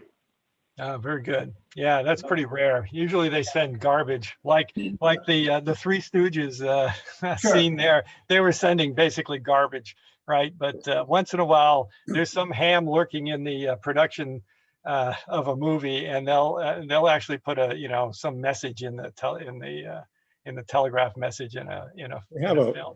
They have a working telegraph link at the California State Railroad Museum. You can fill out a message form and they send it, and then you can go pick up the received version at the other end. That's great. Cool. Yeah. Yep. I have a couple of interesting things in my collection. I've got a Navy explosion proof key, like the one you showed. That was a thrift store find. One of the coolest things my wife ever found was a Marconi operator's handbook, little red book, about, I don't know, maybe 3/4 of an inch thick. It is the rule book for Marconi operators. The guys on board the ships actually were employees of Marconi. They were not part of the ship's crew, literally. And the rules for their employment are really strict. You can't owe anybody money. You can't drink. You can't smoke. You can't do this. You can't do that. You can't do the other. It's a pair of paper handcuffs, but it's a fascinating read. Oh yeah, that's great. And you can't make contact with non-Marconi operators either, right? You're not allowed to talk to them. You're not allowed to. Wasn't that something like that also among their rules? No, you get fired for that kind of stuff. Yeah. It actually the equipment was leased. It was not the company that owned the boat did not own the equipment, so it was all leased and installed by American Marconi, or before that British Marconi. Yeah. Interesting business model. Very interesting. Yeah. Oh yeah. But it's a fun read. Yeah, that's a great book. That sounds like you should scan that and put it on the web. Great idea. Yeah. Probably only take about a year. Any other questions for Rick there?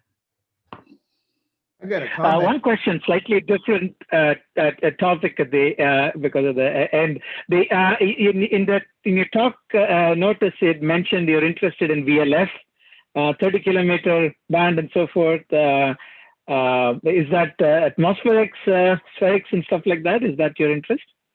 I missed the end. Is it the what sites or something you were saying? The tweaks and tweaks and whistlers, that kind of stuff.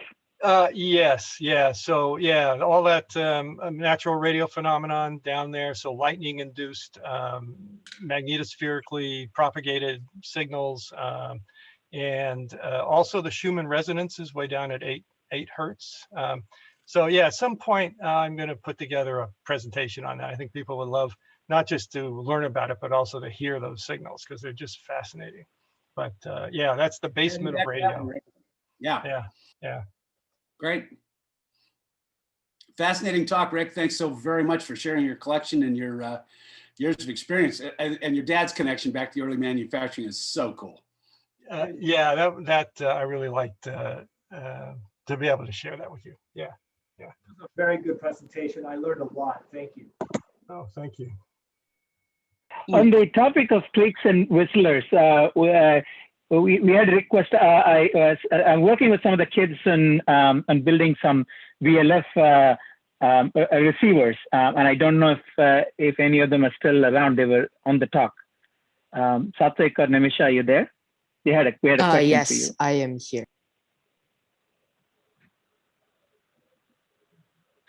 Yeah, go ahead. I can ask a question, Satvik, or would you like me to? I'm not really sure what to ask. So. Okay, yeah. So we were building some VLF receiving equipment which are under some severe weight constraints and so forth. And so we're doing a whole bunch of calculations from scratch. So we'd like to ask if we could send you an email and you can double check if our calculations are right. Signal strength and what we can expect to receive and so forth. From your experience, if that sounds in the right ballpark. Okay, sure. Just keep in mind, it's a very simple receiver. It's an FET, a transistor, and an audio amplifier. And that's it. That's right, exactly right. Right. Yeah. So, in our case, it's an FET followed. Oh, you broke up there. Yeah, sorry, I thought I was doubling. In our case, it's an FET followed by an A to D converter. But yes, exactly. That's all it takes, right? It's yeah. The most important thing is to be in a very quiet, electrically quiet environment. It won't work in your backyard, guaranteed. So we can talk about this later. But anyway, yeah, that is. I'd be happy to talk about it. Sure. I think we can get your email from either from the PAARA website or someplace, I suppose. Sure. It's QRZ. Are you on QRZ? Yes, that'll work. Very good. Thank you. Okay. All right. Very good, Rick. Appreciate it. Let's give Rick a big hand. Yeah. Oh, thank you. Absolutely. Absolutely. I presume that we're done with the questions at this point. So we got one last second to throw a question out. All right, hearing none. We will proceed then. Once again, thanks, Rick. I appreciate all of the information. It's a very good production. Yes. Anyway, Rick, do you have something to say about memberships? I do. We are now into March of 2021.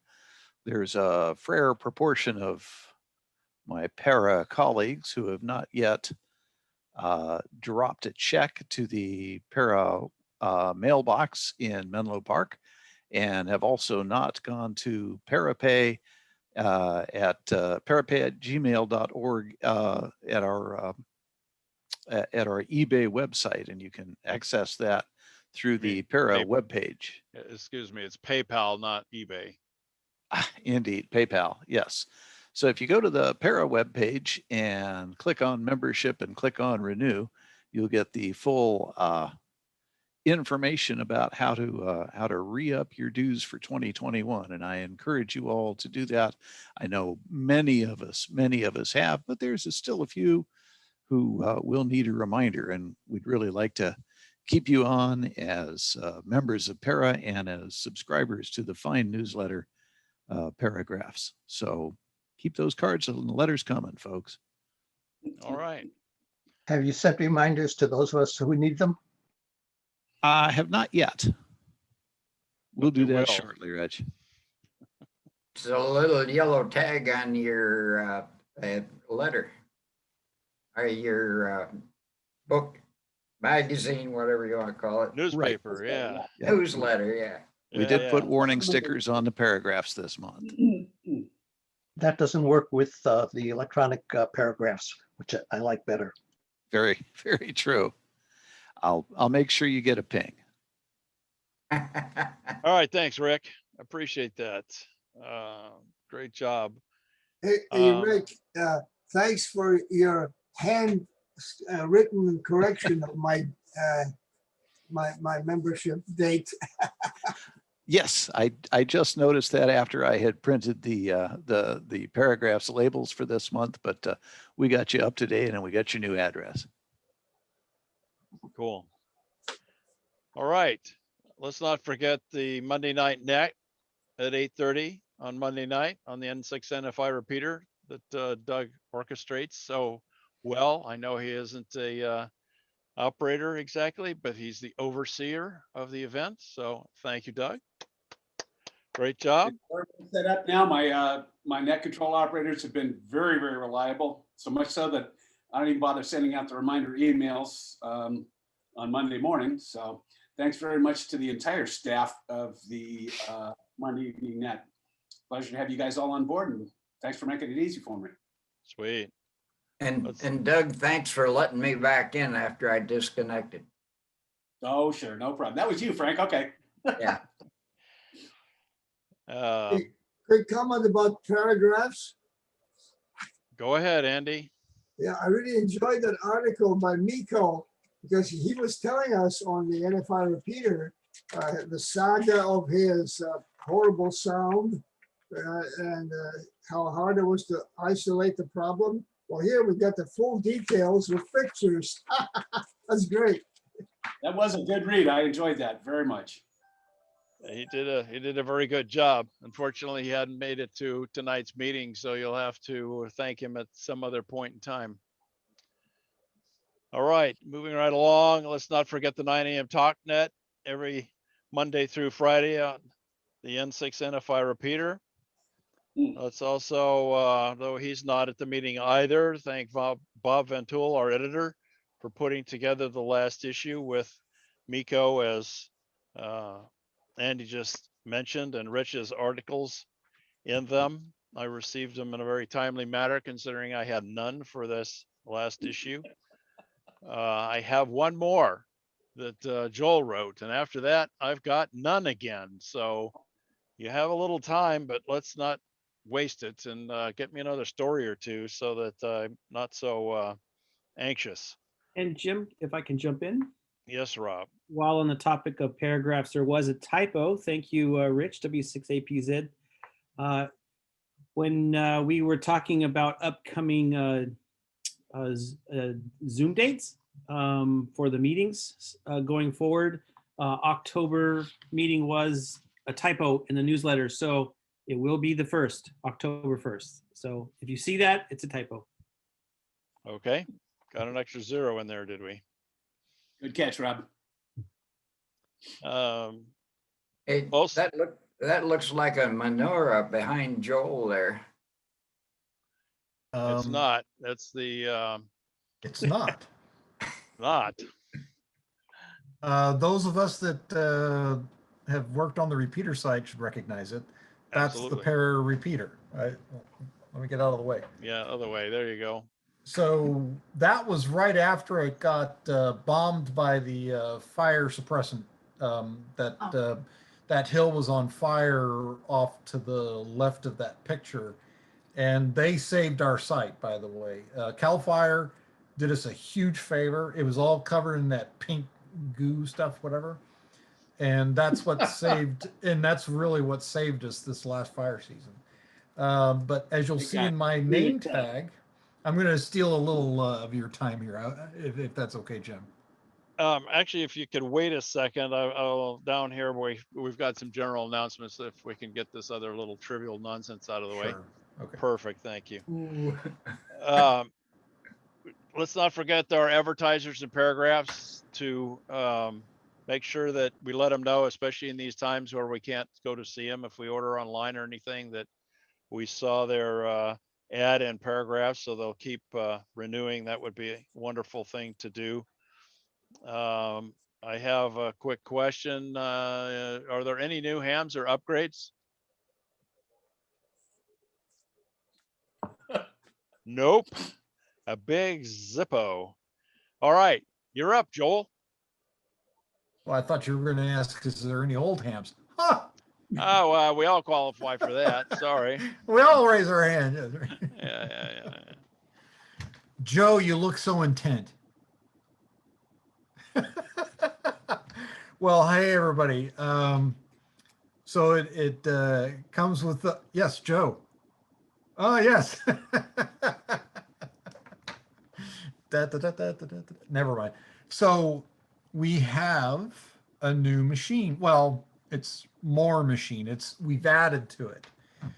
You'll notice in my name tag, 927.225. We have a coordinated 900 megahertz machine on air. It's now operational. From where, Joel? Same site. No kidding. Yeah. How did you get Control that a thing hand. into the shack? Let me not be the only one. Hey, Rich, how long did it take me? What, 10 years? God. Something. I owe Rich, we owe you a radio. We're gonna hook you up. We're gonna figure something out. Right now, the machines, my first initial reports is it's a little deaf. So I need to get a preamp in the line. So the pre-selector works really well because there is a lot of noise on that band. But the problem is I can't key it up from down here. Where I can key up our DMR machine. So if that tells you anything. So I need to give but then this radio is only 2.5 watts. And my DMR is like 5 watts or whatever that is, kind of thing. So, give it, relative strength.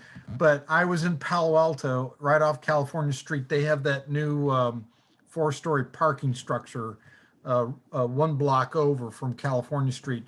So I went up there and I keyed it up and it was full strength there. But as soon as I came back down to, the regular street level, it was kind of hit and miss in Palo Alto. So up here in Menlo Park, it's that I'm on the 2nd story of my apartment and I can't key it up from here. So I need a little better antenna to be able to hit the machine. But the machine is working. And then when it does come up, it's really strong. It's a 100-watt Quantar. It's a Motorola Quantar machine. And if anybody has any questions, I'll stand by. If anybody has any other mountaintop locations, I have 4 more Quantars that were donated to me. And I'm like, what am I going to do with all these things? When you go to look for one, you can never find one. And then all of a sudden, when you're not looking, bam, kind of things. Well, I got a point to make about your test this afternoon. Sure. Yeah, when I was, I heard you testing and I tuned in with my SDR Sharp and a dongle indoor antenna. So I was going to suggest that anybody that doesn't have 900 equipment, you can use your SDR dongle to at least monitor it.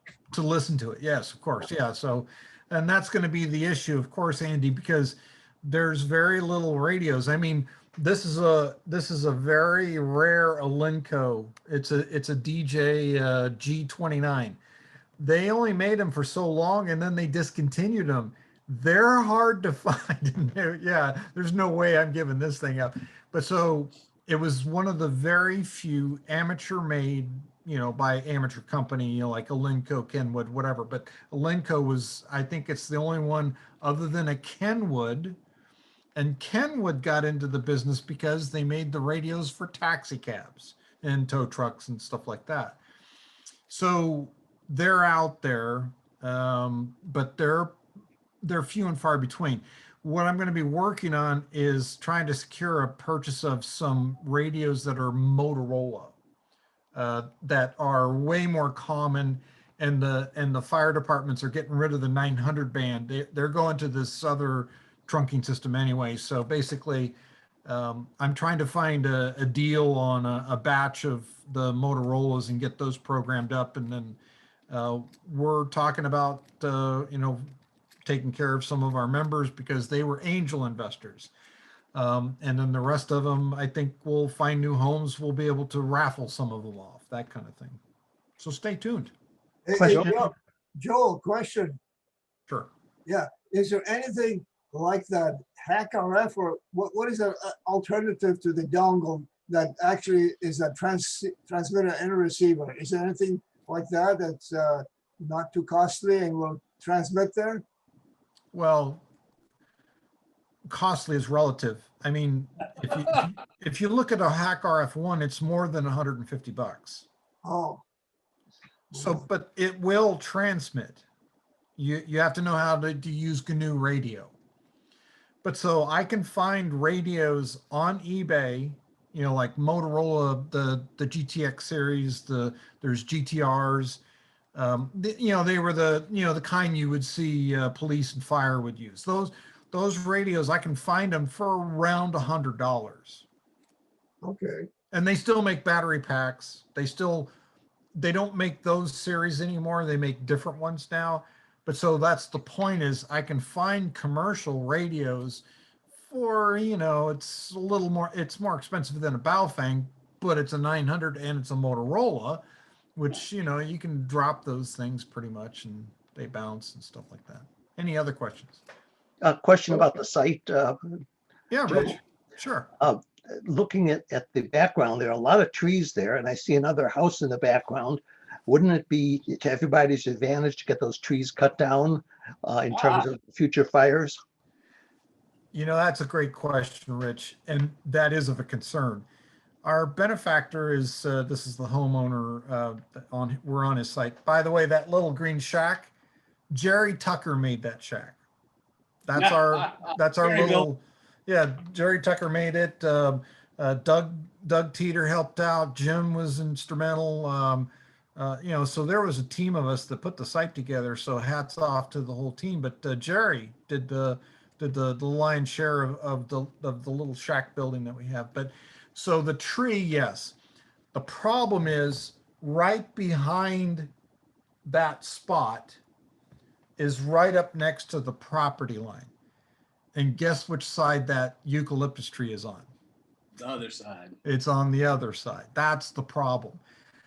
Well, so Gertz had the same comment that I had. We were all trying to how could we just magically cut that tree down and not have anybody notice, kind of thing. Yeah, we'd like that tree to go away. If anybody happens to know where they have a source of copper spikes or a couple of gallons of Roundup, we're interested, I think. Wouldn't it be the advantage of the property owner who owns that tree to have it cut down also? Yeah, because it is a major fire hazard. That tree is, a eucalyptus tree is just basically an explosion waiting to happen. And that's why the Cal Fire bombed it. I mean, they came zooming right up the hill and laid the retardant right on top of our repeater site, right into the side of that tree, on purpose. I mean, they saw what they were looking at, and we would have taken a major loss. But so, yeah, it would be good to put, because if you look at the color, all that red you see that's all over that place, that was right after it happened. And that's the red of the potassium stuff that they put in the water to, that's the retardant stuff. Well, I don't know the neighbor. And I'm not the landlord, so to speak. I'm just a tenant, if you will. And I don't have a lot to say. But so we have taken up a trimming pole, and Doug's seen this. I climb up to the candelabra and I stand up there with my climbing harness on, and I sit there and I'm yanking on a tree trimmer pole, a pole trimmer, and I've knocked it back a couple times, but yeah, we'd love to make that tree go away. So if there's any ideas, short of a stick of dynamite, you know what I'm saying. Hey, Joel, Yes. is there a possibility of moving the building made by Jerry to another part, as far away, another part of the lot, as far as Nope. you can? Not going to happen. Uh-huh. I mean, why? I mean, we specifically put it in that spot because, let's be clear, that picture was 5 o'clock in the afternoon. So it's kind of shaded from the noonday sun. And that's one of the things, in a hot summer day, that repeater shack, could get, even though it's insulated, it still gets a little toasty up there. By the way, Jim, all the fan on both the DMRs, all the fans are just sitting there stopped. So I don't know if the fans are still working. Oh, geez. Every single one of them fucking is, pardon my French, but they're just man. oh no, here we go again. Maybe it's time to build some sheet metal and put some real fans on them. Well, that's what I was thinking. Just let's re-engineer that solution, because I don't want to have to send them back to repair again. That took forever. Yeah. What voltage do the fans operate on? They have an internal controller, and it's integral to the power supply of the repeater. So it's a custom solution. And of course, you know, on a hot day, they probably ramped up to 14,000 RPM because those fans can go to 10,000 RPM, and who knows? I mean, And they're like 1 inch square. I mean, they're yeah, janky suckers. they're little jet engines, you know, if you want to call it that, but they're little turbines. You know, they're tiny. Make a lot of racket. And they make a ton of racket. I mean, they're screamers. But so, Joe, you had a question? Yes. Yeah, to get back to that tree, about 3 boxes of Epsom salt, about 4 gallons of kerosene. I guarantee you in about 2 weeks, it'll be nothing but dry leaves and dead tree. Right, And right, then, right. you know, Wonderful. and then he got to take care of that dead tree on his property before it falls on somebody. So, Joe, that mixture, I think I'm familiar with that. But then what's the application? You just put it around on the ground, or you? Okay, I had an elm tree in front of a property that I owned in Idaho a long time ago. And I kept telling the city, come and get your tree before it falls on my house. And they said there was nothing wrong with it. There was nothing wrong with it. So I put an auger bit on it, and I went in about 7-8 inches and hit air. And I just poured it on the base of the tree and poured the kerosene on it and then watered it in real good. You know, because you got to put like 2 bottles of Dawn soap on it to get the kerosene to go down into the ground. Yeah, because it wants to stay on the water. But yeah, it killed the tree deader than doornail. Yeah, I don't know what it makes. So you mix the hydrocarbon with Epsom salt, but I know that there's a lot of magnesium in there and there's a lot of potassium chloride in there. And I'm thinking there's some other metals in there too. Well, this is eucalyptus, so it's got that, you know, it's got the oil for sap kind of thing. And the oil is a problem. I've never tried to, you know, deter a eucalyptus tree. So. Well, find out how much it costs to have an arbor come up there and take the stupid thing out. Yeah. Because it's a danger. If you got CAL FIRE saying it needs to go, maybe it could be a club expenditure to protect an asset. That's a good question. But so it's, again, it's not on our property. And fire danger, that whole hillside's a freaking fire danger half the time. But so that's what, you know, yeah, makes you wonder why people want to live there. But it's beautiful up there when it's not burning. You know, like crazy. Well, you know, California has a history of having 500-year-long droughts. Well, so yeah, it's still a question. We still don't know what's the most equitable way to deal with it. We're still trying to figure that out. So, but I like your idea. Yeah, well, I know that Epsom salt and kerosene kills anything. Yeah, it's like major league fertilizer, but it penetrates because the kerosene gets into every single pore. Yeah, once it gets into the tree, it comes down real nice. Another way you can kill it is to go, you know what girdle in a tree is? Yes. Yeah, just go there with a chainsaw with like a 6-inch blade. And just put it 3 inches all the way around. All the way around. Nature will take care of the tree. Exactly. It'll kill it in no time. So yeah, it's a question for the neighbor. We have to talk to them about that. Joe? Yes, sir. I got 2 questions for you. Only one 2? Stupid. Yeah, well, one of them seems stupid. One of them was the offset for that repeater. Yeah, it's 25 And the other megahertz. one is, what? 25 megahertz. Okay, plus 25, right? Let me So try it. minus. No, minus 25. With a little bit of barbecue sauce on the side. And then it's 100 hertz PL tone. Okay, 100 hertz. Okay, and the other one is, I think, that company you just had for that 900 megahertz radio. They made a Motorola? bunch of new ones a few years ago. I don't know if they still have them or not, but they're in Stockton, wherever their office is. You can buy one of those. I'm not certain I follow. Brand new.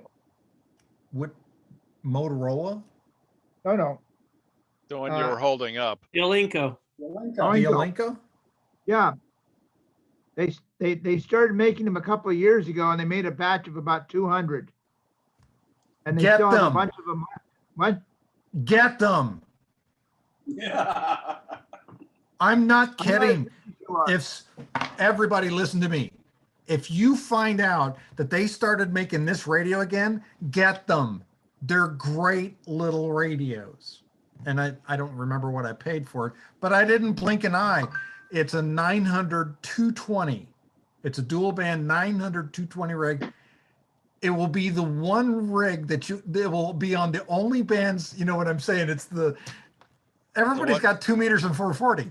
Yeah, What's exactly. the model number? Okay, it's a DJ G29. You can remember because it's 220 and 900. DJG 329.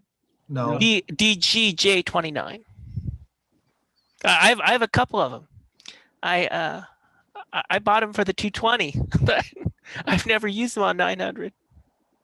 I'm So sorry. you have a place to use them. Yeah, I know. That's great. Yeah, so they're hard to find.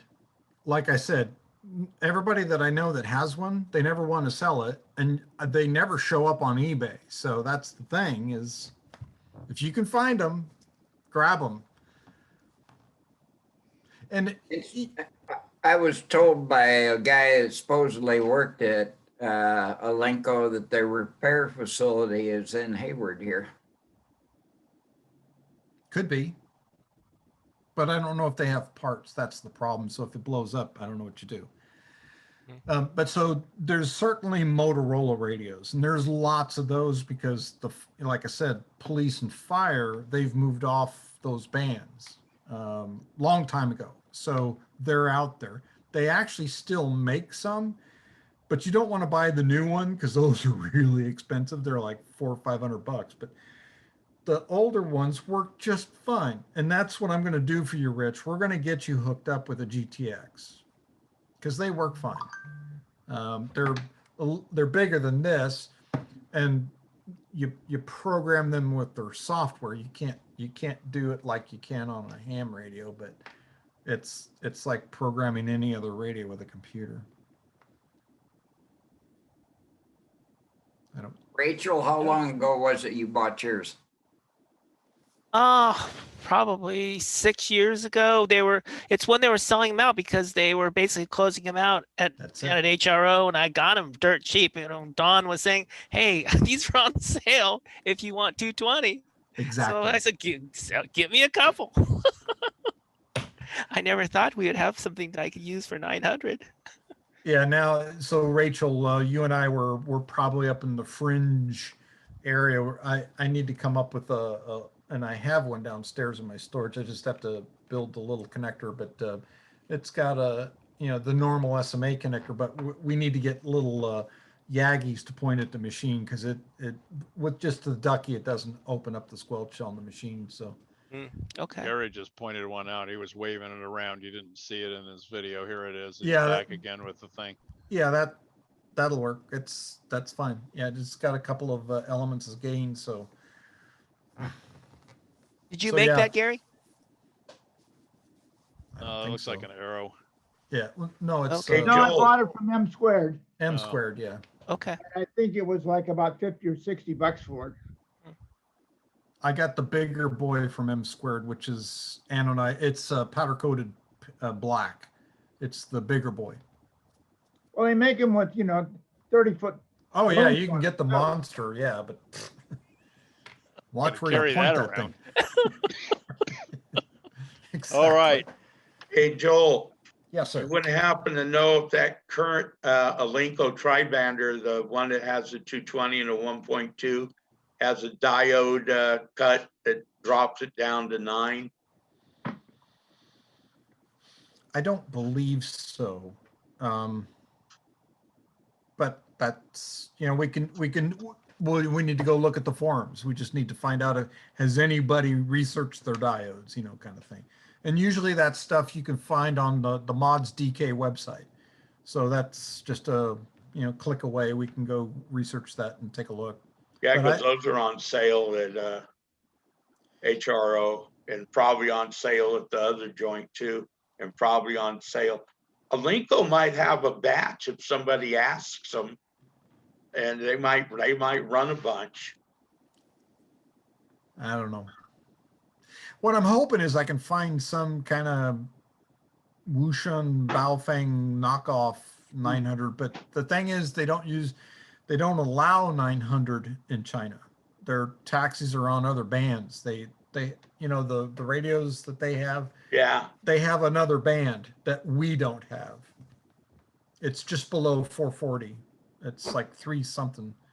300. And they also have that, they also have the 4-meter band in a lot of the radios for Europe. Europe I have a does. source in China that's a manufacturer, and I can go look on their website and see if they have one. If I tell them, hey, what will it cost to get a radio made with these frequencies in it as a tri-bander? Oh, maybe we'll sell a pair of radio. Have put a phone in the damn thing too. So I think Joe? this one's made in Japan. Hey, Joe, if you're going to make a new tri-bander, make one that's 3 bands that are not 2-meter and 440. Yes, please. Yeah, exactly. You want a 220. You want a 220, a 900 megahertz, and a 1.2 gig radio. Yeah.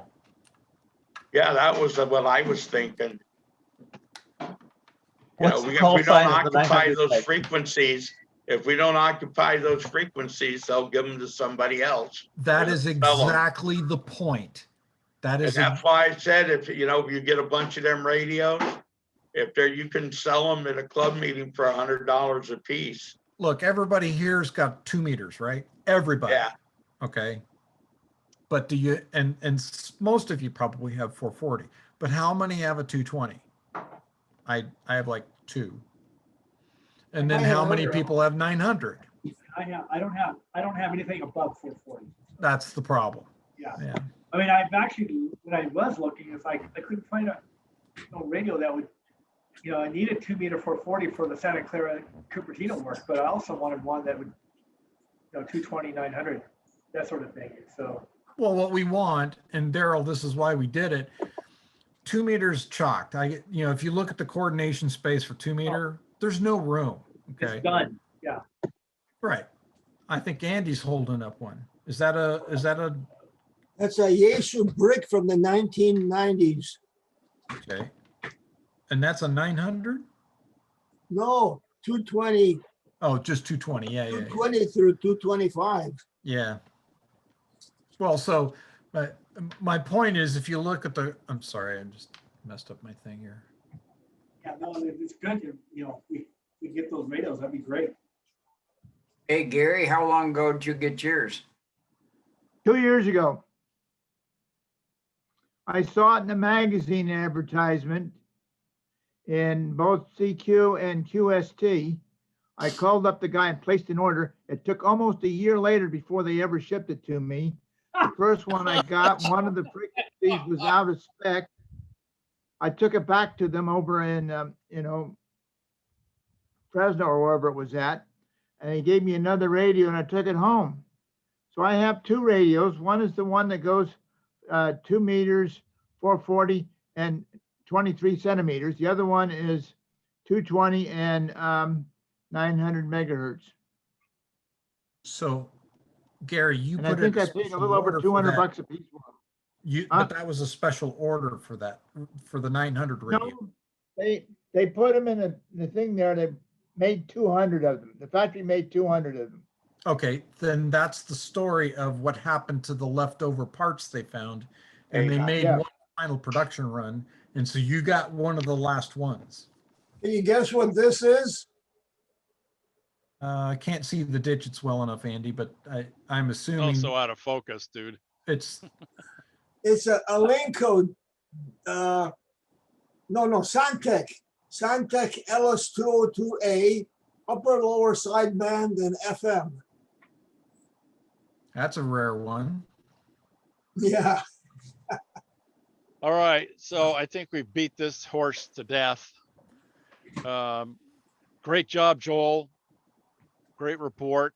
I think everybody's on board with it. Now we just need to find the magic panacea radio and get going on that. But at least we made some headway. on getting the repeater in there. Terrific job. Yeah, the more people we get on it, the more we can probably start having nets. And, start, get the repeater getting used, kind of thing. Sure thing. Sure thing. All right. Do any other are there any other announcements anyone wants to make regarding anything ham related? Yeah, I'm looking for a connector, a female connector like Apple uses with the 3 or 4 conductors. Anybody know anybody carries those? Were you talking about a 3.5 millimeter kind? A headphone jack kind? Yeah. 4 conductor. Yeah, you can find those. We They're used to buy online. them. Yeah, Parts Express, I think, has a bunch of those different 3 and 4 conductor, 5 conductor buggers. Okay. They're a pain in the ass to solder to, though, I'll warn you. For our new phone. But it's the tip ring sleeve type, right? Yeah. Yeah, you can get those online. Yeah. Oh, okay. You Parts can get Express. them on. You can get them online with wire on them as well, so you don't have to solder that miserable thing. Yeah, Oh, the okay. pigtails. Okay. Yeah, that's even better. Anything else? Any other announcements? What you got there, Andy? Access Solution has cables and connectors. Well, of course they do. Enough to hang yourself. Definitely. Okay. Yeah, So I've got a hopefully, couple items. okay, go ahead, Rob. Sure. Well, first off, I wanted to recognize, I don't know if anybody noticed that I think we had 55 people attending tonight, and that's pretty impressive. That's big volume. So way to go. Yes. I've been doing probably about a dozen Parachute Mobile presentations at various clubs over the last couple of years, or at least since we've been doing Zoom anyway. And I'm lucky if I bust 20 people in the audience. So this is impressive. I love it. Also, Walt, if you're listening there, when we were in our breakaway room, I put in chat if you look in the chat, I put an answer to follow up on your antenna question. You might find it there. So good luck on that. Anyway, I wanted to send out a teaser on the next guest speaker. So next month, folks, drum roll, Bob Heil. Hey, so we all know Bob Heil, right? So for those that don't, Bob Heil is a sound engineer, radio engineer, made his own company back in 1966 and was helping out, rock bands like the Grateful Dead and the Who with all their sound stuff. And then in amateur radio, you learn his name because he started making headsets and other accessories for ham radio. If you heard Peter Frampton, you heard Bob Heil. There you go. And of course, you can see Bob Heil on Ham Nation weekly on Twit TV if you get a chance to go over there. He's one of the hosts. But I got him lined up for next month. We'll see what his talk is. He didn't give me a title quite yet. I'll be bugging him in a week or so here. So stay tuned next month for that. Cool. Good, Rob. Thanks. All right. Bob Heil's also an excellent organist. Yes, he is. Yeah. Has his own pipe organ in his house. Oh. All right. Least I forget, I think it's time for a shack show. You want to do it tonight? Well, it's getting kind of late. Do you want to pass on it? That's fine. Either way. It's your choice. I've got it ready to go. Does anybody want to see Rick Shack? Yeah. Sure. Let's have it. Okay. All right. It's your show, Rick. All right. Am I ready to share my screen? Yes. Yes. Should be. Cool. All right. Let's get this going. It's all video tonight. And be sure and bang me if it's not coming through. I see it. Got my first call sign, WN0AJS, back in about 1969. And this is my first professionally made QSL card. It's the Civic Center in Denver, which is always very colorful at Christmas.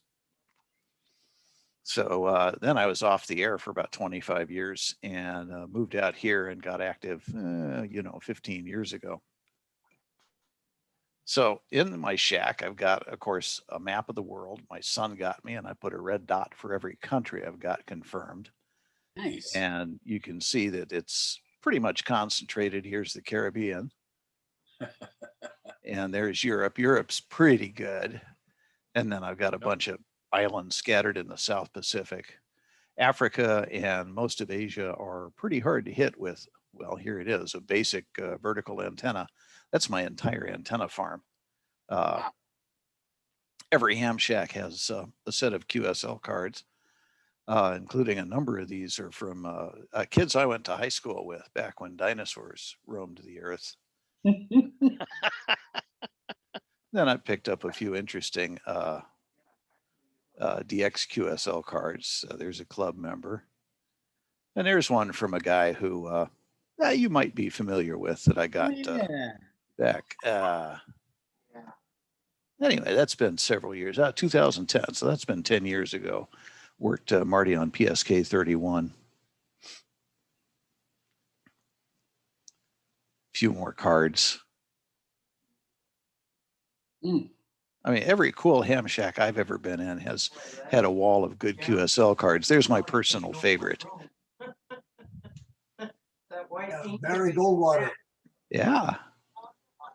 And then I got a little bit of wallpaper, different contest results I've managed to get. I thought he went under my bed or somewhere I couldn't find him, and he blended in with my. Okay, so here's my FM station. This is top shelf of mine. I didn't realize he was sleeping on my bed. Somebody needs to mute their mic, please. Yeah. Joe. And there he was, just sleeping away. So whoever's sleeping away, mute your mic, please. There, sorry, had to find it. All right, back on track. So a little bit of wallpaper. Top shelf of my shack is VHF. There's my Yaesu dual band radio and my Yaesu dual band handheld. Also my Radio Shack backup. Both of them pretty good functional radios. Then in the next slot is my traveling and shortwave radio. It's the Grundig G4000, which used to be the old Yacht Boy 400, and that's just really a first notch radio. I picked that up at Fry's.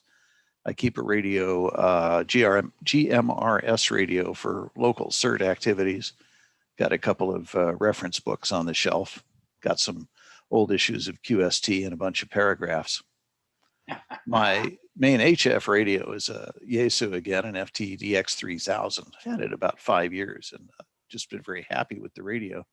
If you've operated the CW tent at Field Day, you've sat behind that radio. I couple that with a Intuna tenor that gets my vertical basically matched on any band I want, external speaker and a dummy load. So there's the quick view of the HF station.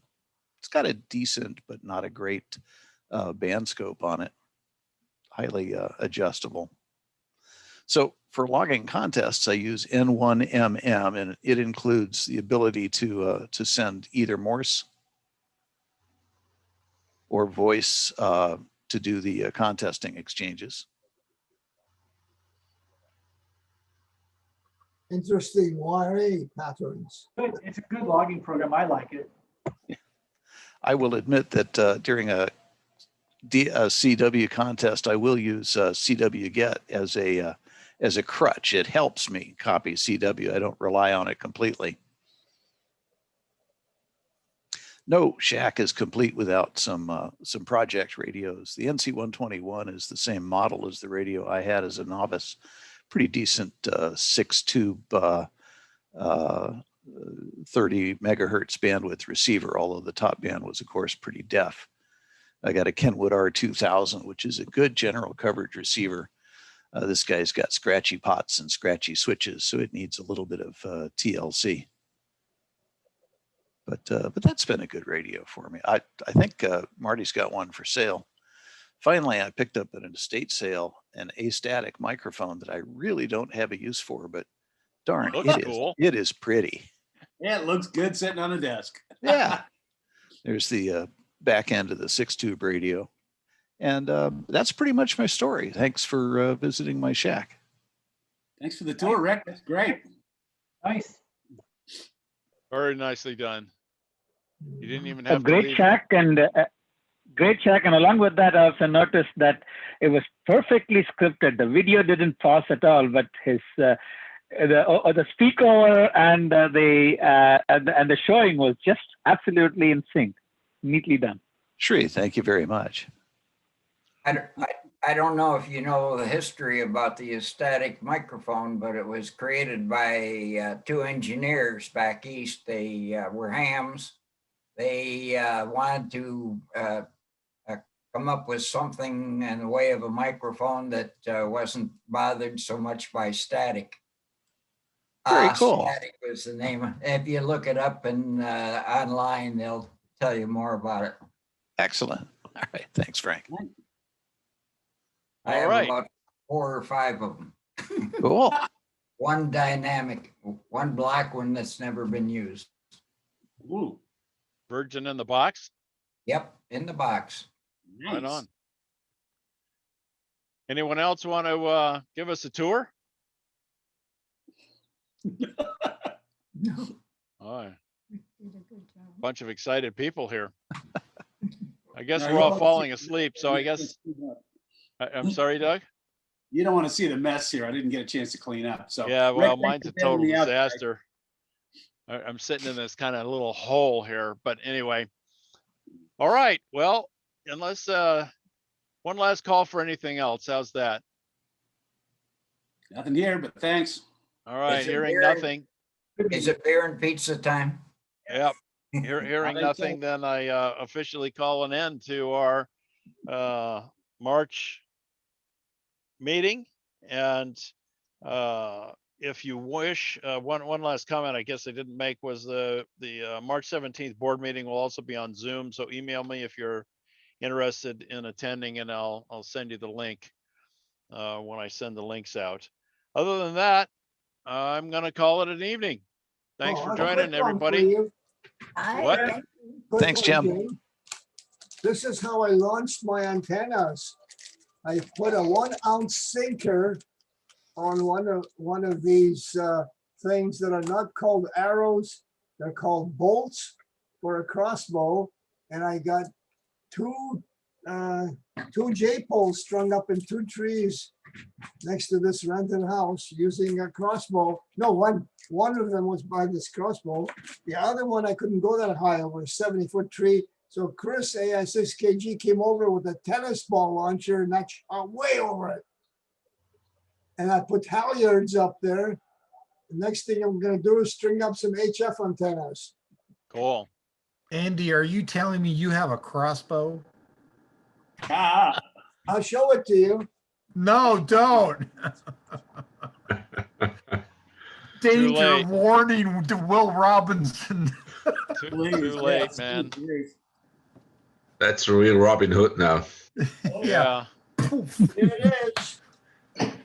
It was $65 at Big 5. And it looks like a pistol, looks like a gun, Yep. but it's a crossbow. Yep. He spent more on the crossbow than he does on his radios. Now that's what I'm talking about. Doug's got it. There you go. Oh yeah, that's what Chris used to launch the tennis ball, something like that. Yep. Yeah. Yeah, that costs about $25. The most expensive part in the thing is the sprinkler valve that you have to modify just a little bit. But boy, that thing works great. I used to All use right. Amtech day to get the I dipoles. told you guys, free is you give it to me and bring it. Cheap is you give it to me and I go pick it up. And with that, I will call the meeting adjourned. Thanks Thank for you, Jim. joining, Thank you, everybody. Thank you, Jim. Appreciate your Thanks, time Jim. this evening. You're welcome. Have a great commute home. Upstairs. See ya. Bye.